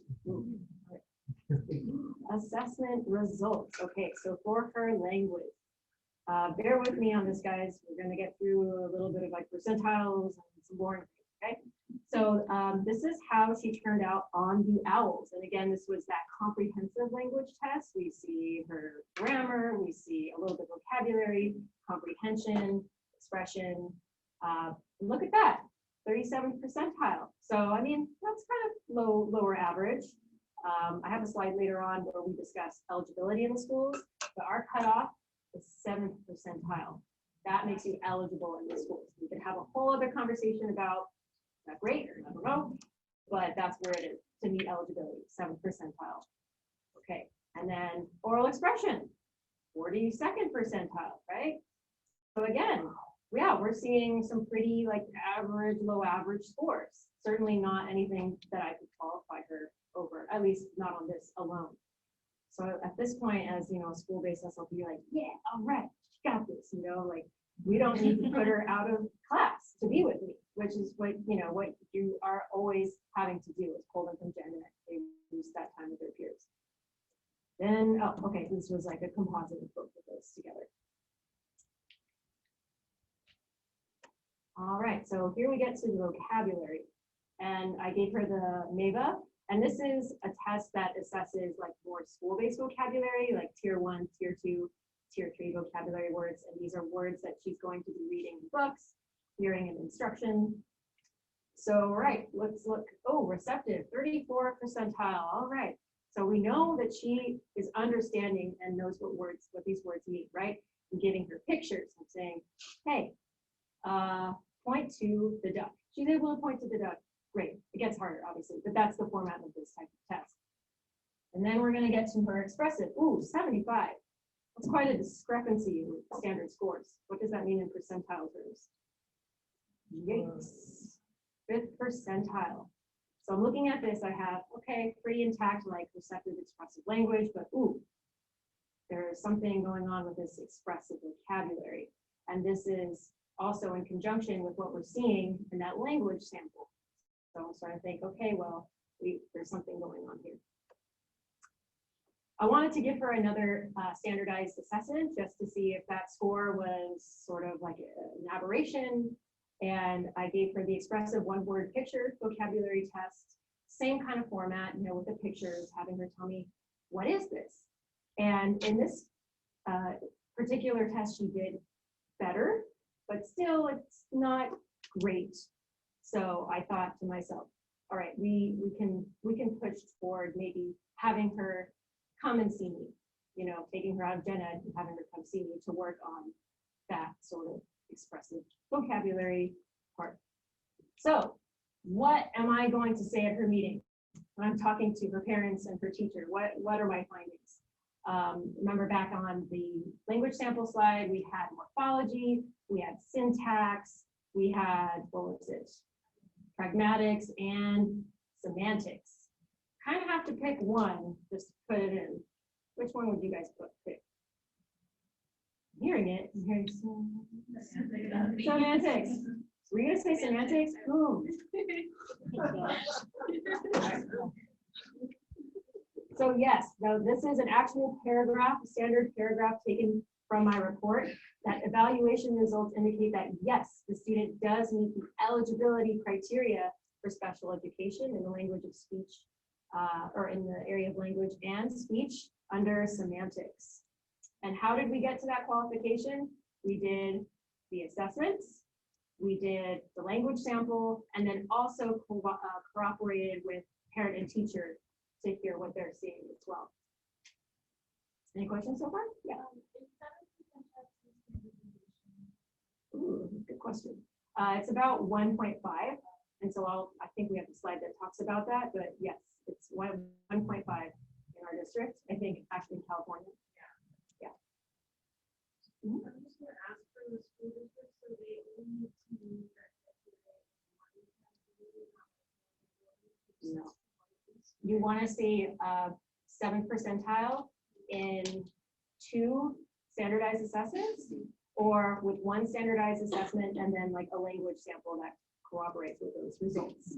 So that's how I was able to justify qualifying the student. So if they qualify in that one category, once they go above that qualification, would they not be qualifying for intervention at all? So are you asking that maybe someday she would not qualify under that particular category? Right. Right. So that's the ideal, right? Is that she would receive a period of intervention and then she'd be on her way. We do testing every 3 years to reassess if a student qualifies for special education. However, if we're seeing, man, she's just killing it, like she's blowing through her goals, teacher says she's expressing herself more in class, at that point we could reconvene as a team and decide to retest her. And if she doesn't meet eligibility, she's out. So then would the district allow you to try intervening in any other categories, or solely on that one thing that they were qualifying for? If you find another area of deficit, then she qualifies. Well, since we saw some type of deficit in the other categories, but not something that qualifies for the district, Mhm. would then, since you feel like you would be, or you should have some type of intervention, Mhm. but the district says, no, you don't, are you able to?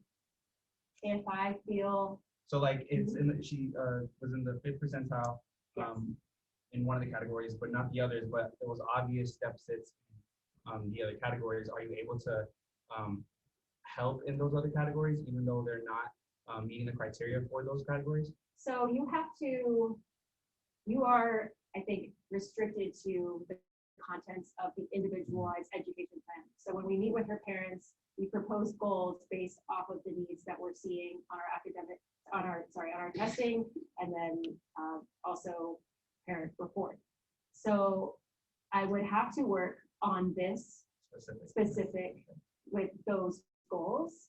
But I see what you're saying. If they're not necessarily meeting eligibility and other criteria, are you able to work on it? I'd say probably, because when you're qualifying, it's under specific language impairment. Okay, so that's what's officially on the IEP. You could probably work on other things as well, as long as they are written as goals on her IEP. Does that answer your Yes. question? Those are really good questions. Would you be able to tell the parents that maybe they can have outside their, Ooh, that's a question. I'd say you have to really discuss that with your program supervisor. If you're seeing that the services, okay, this is a whole different conversation. When you are making a student eligible for special education, they are receiving an offer of FAPE, or free and appropriate education. Does appropriate mean, right? Does appropriate mean best? Does appropriate mean the Cadillac? No, it means sometimes no offense, but the Toyota or something, right? So there's that. And I know that sometimes parents do settle for services outside of the school, but that in itself is another process. I know at LAUSD, they're not allowed to say or they have to be careful about the language that they say. They need more speech than what's at the school, than the district is required to pay for Right. outside. So Right. they have to be careful about what. Right. So I would definitely make sure you discuss that conversation with your program supervisor before you go into reading. Yeah, they need private therapy. Ooh. Okay. Okay. So these are all really great questions. I think we're doing well on time. I'd like to get into the intervention piece now that we've identified the student as having needs. What I am considering her to have is something called word finding difficulties. Okay. So what word finding difficulties are is a discrepancy between her comprehension and production of specific words. So we saw that she understands, with the scores on her test, but we saw that she's having a hard time in communicating the words that she understands. Educational impact that we're seeing. This is just how I was able to help qualify her as well. In the classroom, we see that she's having some self-esteem issues, that she's not really building a lot of friendships, and that she's having a hard time determining appropriate words when answering questions in class. So if she ever decided to raise her hand in class, it takes her a really long time to get out the message that she wants to say. So yeah, word finding difficulties. And this gets into what we already sort of discussed when those wonderful questions, that where do I fall in all of this? I am legally bound to guarantee that all children have access to a free and appropriate education, and that SLPs in the school, we provide services for children with communication disorders that adversely affect their educational performance. Now, you can do a lot with adversely affect educational performance. Does that say that they need to be failing all their classes for you to qualify them? No. Does it say anything about like a GPA or academic performance? No. So it's more tied to educational performance. And when I think educational performance, I'm thinking things like raising your hand in class and participating and asking questions, right? So that's how I'm seeing educational impact for the student. And this was this lovely bell curve that we use to explain where scores are falling for students to parents. So we saw that her scores, that one in particular, was like what, 75, something like right here. So that's where we got the 7th percentile. So you can see that here. And then that text is explaining, okay, you have to get below 1.5 standard deviations on 2 or more standardized tests, or 1 plus a language sample of a minimum of 50 utterances. So you guys can go out, have a blast, get your 100, go for it. Okay, so we did all this work. We qualified this girl. Now what? Uh-oh. Now I actually have to make it worth her while to be pulled from math instruction, okay? So that's a lot of pressure. Oh yeah, and I like this meme, all right? So yeah, I did what any good CF would do, and I Googled it to find some evidence-based, researched, peer-reviewed intervention techniques that are actually going to benefit the student. Just Google everything for this. Make it to you, make it. Okay, so what research is there available to support intervention for the student? WFD, so word finding improvement has been found in children of a wide age range, okay? So you can see improvement in the little ones, and then your adolescents and your high schoolers. The intervention or the effective intervention for word finding difficulties can actually be maintained. However, there's a bit of a caveat to this. And if you've taken any of Ms. Dr. Beal's classes, excuse me. Yes, you get better at what you practice. There hasn't been, as far as when I did sort of a cursory research review, intervention technique that will help students with word finding difficulties on untreated words. Okay, so keep that in mind, but we are still seeing that you can get better at words that you practice. Okay, so I was lucky to find this paper. It was published in the International Journal of Speech Language Pathology. Good enough for them, good enough for me. The paper is called Intervention for Children with Word Finding Difficulties. And this was actually school-based, right? So they went into a school for this particular intervention. And the study investigated the outcome of a word web intervention for children diagnosed with word finding difficulties. And I was like, great, let's read what's the word web. And the intervention group gained on average 4 times as many items than the control group. So that's great. They got better at words that they practiced. However, they did not see a whole lot of change on untreated items. So why do you think that it's justified to use this technique, even though maybe we're not going to see generalization to untreated words? What do you guys think? You think so? Why? Dr. Bill talks about working with people with aphasia, and the patients themselves say that if they just have like 500 words, you know, I mean, really well, I fit around pretty well in the room. So it's something that you can just get kind of full of words that are very functional. Absolutely, and that's what I agree with, and that's why I wanted to work on this. Read. Anyone else wanted to add something to that? John? Just their justification for giving her services, like I'm sure all of the words that you're going to be using in this word web are appropriate to her education and her access to education. So therefore, like it's gonna help her with her pragmatics and her participation in class, her making friends with others. Absolutely, right. How did you choose those words? Were they like Common Core vocab words? Yeah, nothing gets by you guys, so. Okay, so how did I choose? So initially for treatment, and again, we qualified her for the next 3 years, so we do have some time, okay? I thought to start with the words that she erred on the MAVA. And again, that is the more academic tier 1, tier 2, tier 3 vocabulary words that she is expected to know for this age. So I thought that was a good place to start.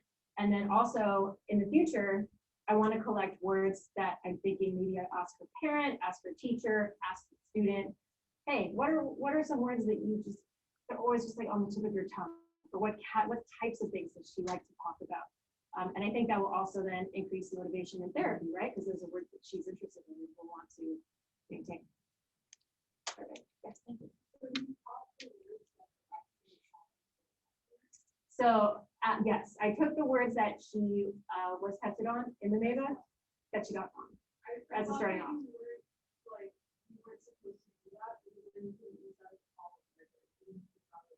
Right. No, you're 100% right. So when we decide to retest her, probably won't use the MAVA, probably have to use some other vocabulary assessment. And they're out there. So I felt that that's absolutely right. Is your training to the test. Don't do that.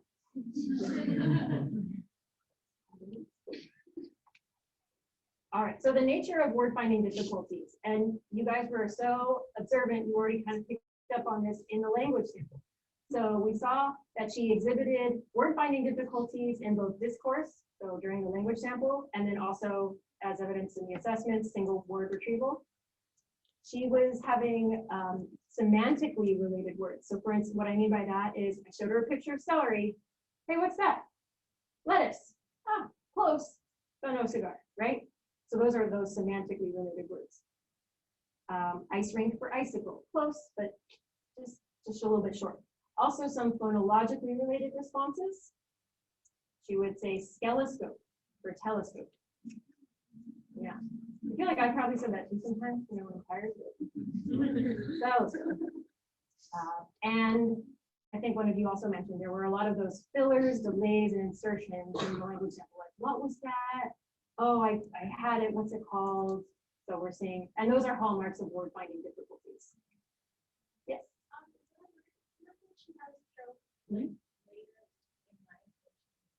She was about 5 or 6. Would she qualify for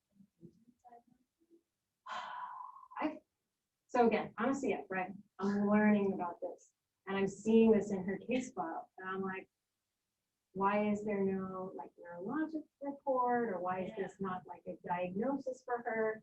And I think sometimes they make a differentiation in the schools. Like, yes, maybe you have a medical diagnosis, but is that really all that relevant to or important in your school, in your academics. So, and I did speak to parents. I did not ask them if she had an aphasia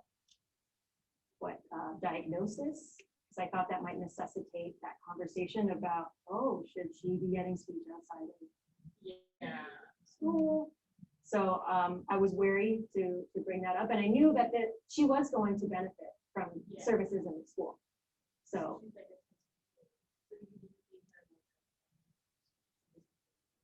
I ended up giving her the semantic endurance.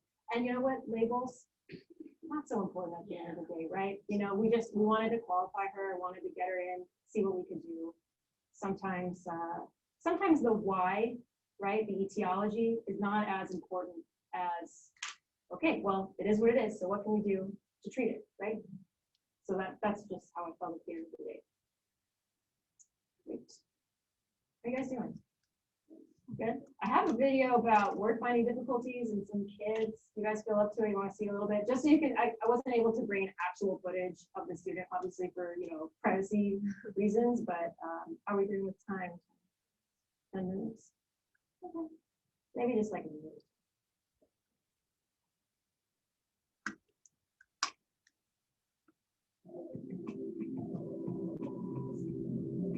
Okay. Oh yeah, I was like, I'm having a great time.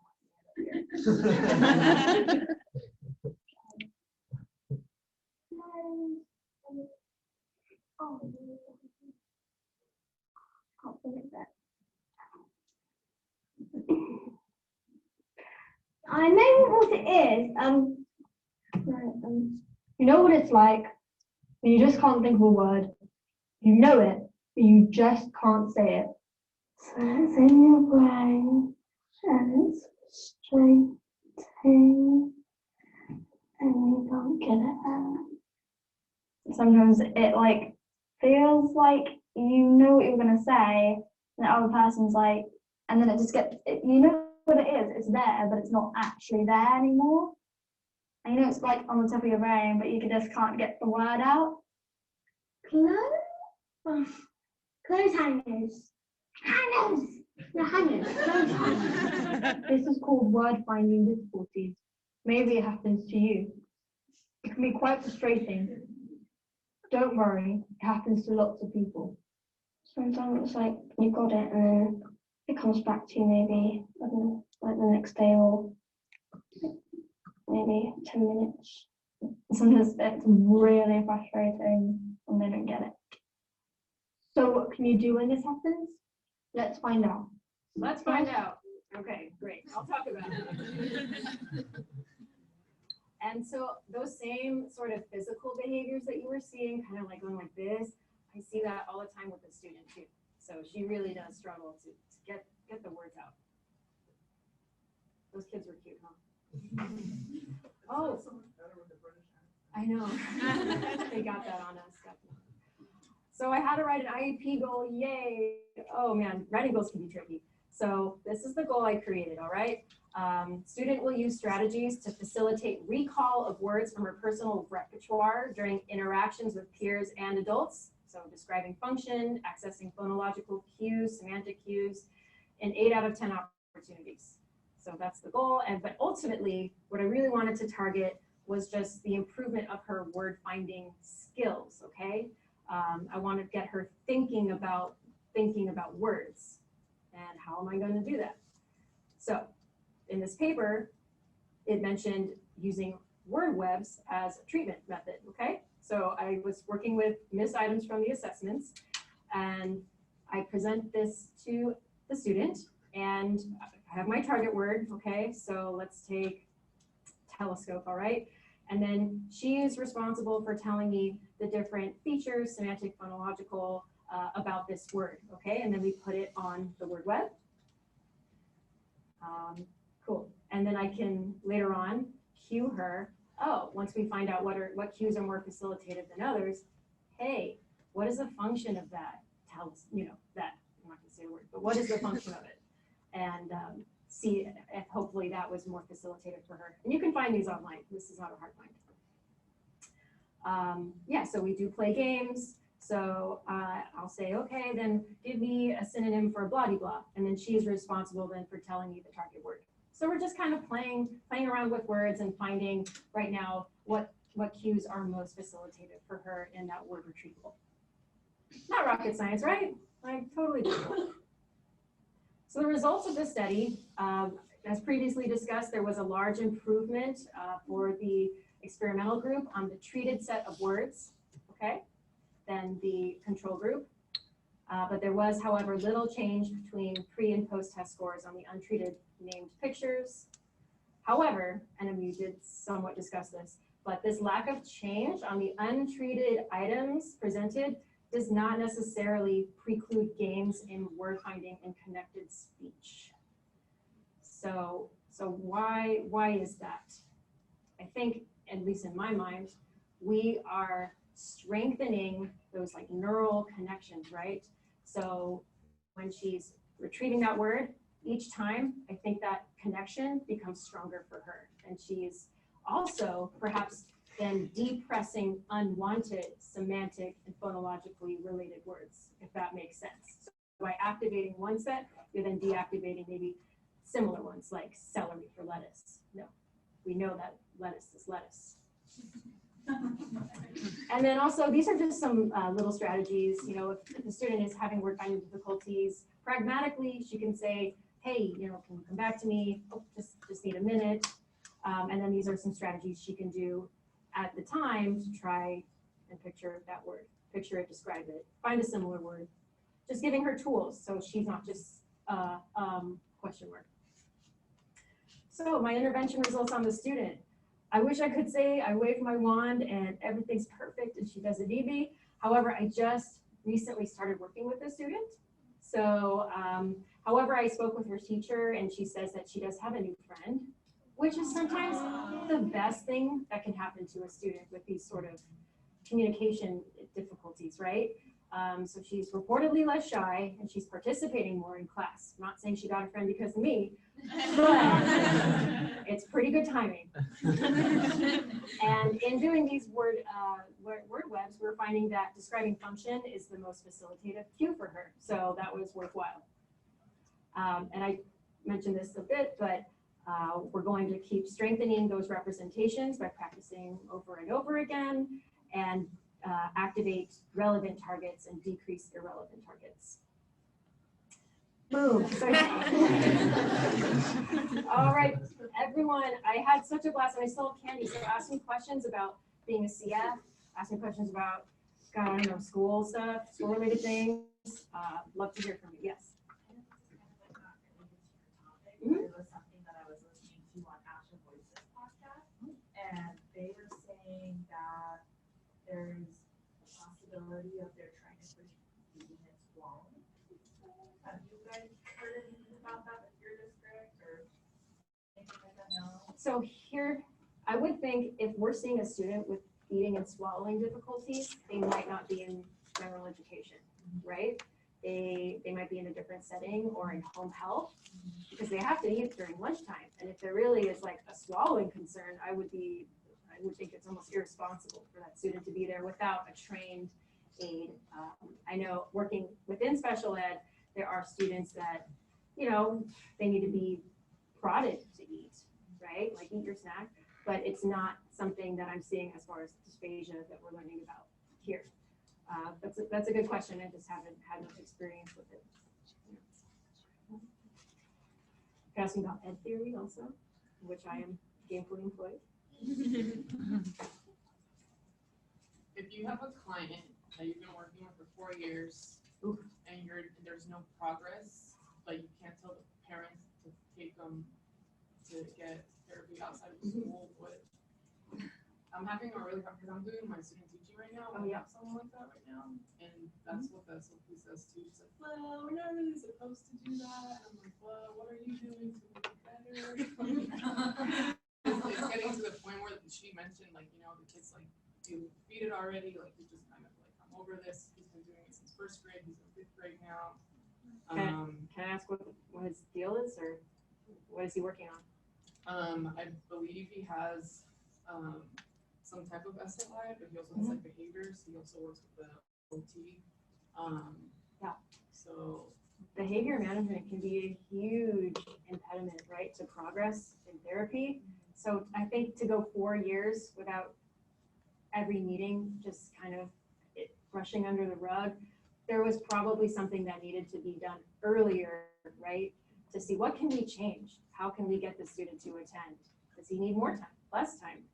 Consult even, where you're just coming and seeing the student, maybe talking with the teacher, but not weekly sessions.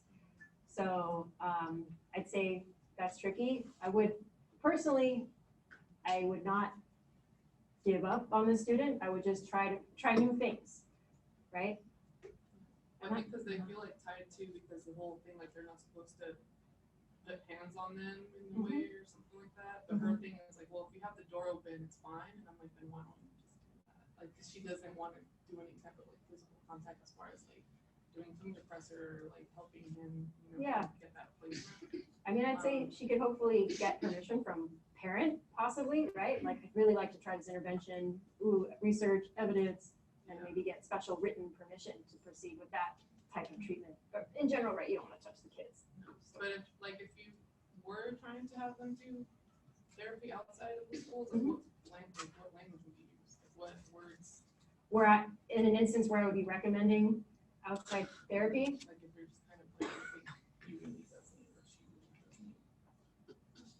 it would probably first start with me. I'd be like, what do I need to give this student therapy in the schools? Do I need more training? Right? Like, what resources can I have first to provide, you know, this free and appropriate education and service to the student before I would go recommending private therapy? I understand the concern. It's definitely, I feel like it's more of a boogeyman, right? I don't see it a lot where we're thinking that we have to recommend outside therapy. It's usually something that the parents are pushing for already, and then the school is trying to find a level of compromise with that. Last thing I'm going to say about private therapy, which is great, but hey, in the schools we also have that like group component, which is really great because the students really learn from each other, ideally, and then they're also interacting with each other. So I think you can't always get that in like a private one-on-one setting. I just wanted to add, sometimes parents will ask me like a Yeah. similar question. Oh, sure. Okay. So sometimes they'll ask me like, they're seeing one provider, they're like, should I see someone else? And then I'm in that position like, oh, so some wording that I've used, I'm not another public school, so it's different, but sometimes I'll say, some parents do this. Instead of like, you should do this, some parents do this. Or I'll say, can I connect you to another parent that's been through a similar situation? And then the parents can talk to each other and then they can make their own decision. And then the other thing is that, especially in California and Los Angeles, more kids than ever have health insurance and coverage for private speech therapy too. So if you don't want the school to have to pay for it, sometimes they can get it through their health insurance, which would involve talking to their doctor. That's another tricky conversation to have, but that is another option. Some parents talk to their doctor. Right, because you know, we do have a strict eligibility criteria in the schools. We're like, you know what, 5th grade don't really see a lot of educational impact there. His parents or his teacher understands him, his fellow students understand him. I'm not gonna take him out of general ed to work on R. Maybe, I wouldn't say this, but that's more of a private practice thing. You want a candy? That was good. Yes. I think that the way you phrase it in terms of, you know, telling the parent, if you have additional concerns, you are more than welcome to take your child to the pediatrician. Not like you're recommending it, but you can do this and that is an option for you. So it's just, I think wording is important. Absolutely, yeah, because you want to always make the parents feel heard, okay? You don't want to say no, right? You have to give them avenues, things to. So I'll ask you about that theory. Great. I don't really understand. Like I want to be a school SLP. Yes. And when I see something like that, I think, oh, it's like a per diem thing. I don't really understand what it is. As opposed to being an LAUSD SLP. Right, okay, so my employer is Ed Theory, okay? So they hired me, I interviewed with them, and then they found me a placement within our USD, within Riverside Unified. So I am contracted speech therapist. I work 8.5 hours a day. Okay, that's approximately similar. I work the usual school schedule, but at the end of the day, I'm contracted with Ed Theory. Right. You can also do a district hire where you apply straight to the district. Some districts don't really want the hassle of hiring and having to pay for your benefits and that sort of thing. So they will contract with agencies such as Ed Theory and make contracts with them. Did I get that right, you? Okay, you let me know if there's anything you want to add. And are the benefits comparable to what you would get if you were working directly with the school? So I personally, yes, I would say so. I do have the option of getting healthcare and all of those benefits through Ed Theory, as well as the 401k, this sort of thing. I did not need it because I get it through my husband. Thanks, boo. But so, and in that case, you can sometimes get paid more, right? Because you don't need the benefits. And some districts are districts where, yeah, okay, you don't need the benefits, we'll pay you more. Some of them are not. So again, it just depends. Do you feel like grad school prepared you for the real world? I know that there are things that I know that there are things that you need to learn outside of school, but yeah, just in general, like, do you feel like because you're a CF now, so do you think? Yes, you guys are in a very good spot. This is an amazing deal for what you get coming out of Northridge. People respect this program. You're going to have what you need. You have the language coming out of here, right? And then after that, it's just the experience and the learning and getting those hard questions from parents. But you have the tools, okay? Yes, there are things, because I did go in the schools, I felt like I could have had more, I don't know, more prep with the IEPs and writing goals and working like in a multidisciplinary team, right? Things like this. But you pick that up from the job. But this gives you a very strong foundation. And the one thing I wanted to mention was, you know, I was sitting in here like you guys, and I was like, I don't want to be a medical SLP. I don't need this language disorder, you know, whatever. No, it's really like this case, for instance, right? Like if I had totally just shut off during Dr. Beal's classes, and I saw that left temporal hemorrhage, that meant something to me after I read it. So, you know, yes, if you're working in the schools, you can still work with medically fragile students. So it's important that our job is so broad, it's so crazy, right? So every class I find is useful. And I still go into my notes sometimes when I'm being a good girl. Anybody else? Correct. Right? Ed Theory doesn't just do school placements, is that right? No, just school. Oh, just school right now? Yeah. Okay, so I think, okay, sorry, they do only school-based appointments currently. But I'd highly recommend, especially if you wanted to travel, say you're kind of over like the SoCal heat, you want to go up to the Bay Area, I think there are lots of opportunities. And because they are in California, you know, you have a lot more hands-on reciprocity with them than I'd say maybe some big nationwide companies. So. I was wondering if Ed Theory provides support in like managing your caseload numbers. So here we go.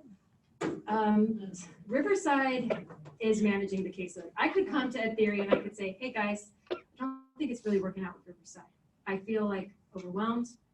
My caseload is crazy. And they'd say, okay, Sarah, I think we'll try and work to find you either a different placement or they'll place a call to my higher up in Riverside and say, hey, what's going on? Sarah seems, you know, so they have your back, okay? But Riverside's great. We have a caseload cap of 60. I mean, I'm not even trying to sell you guys Riverside, but that's really, they really try to, they get it, all right? They want you guys to be able to do your best for the students. And we're working on lowering it even more. The ideal is 40. Yeah, December. I just wanted to make a plug for, my mom has a contracting agency for SLPs. Alright. And she does do caseload management, some in speech pathology services, if any of you guys are interested. She works in LAUSD school district. So Dawn, if you're interested. Awesome, in speech pathology services.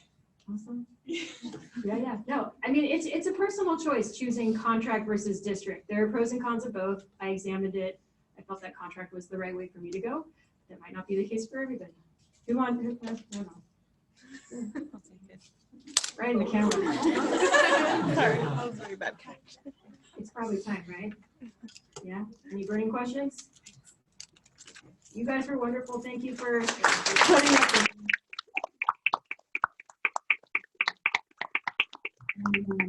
I'll be sticking around a little, so if you have a private question to ask me, I'm more than happy to.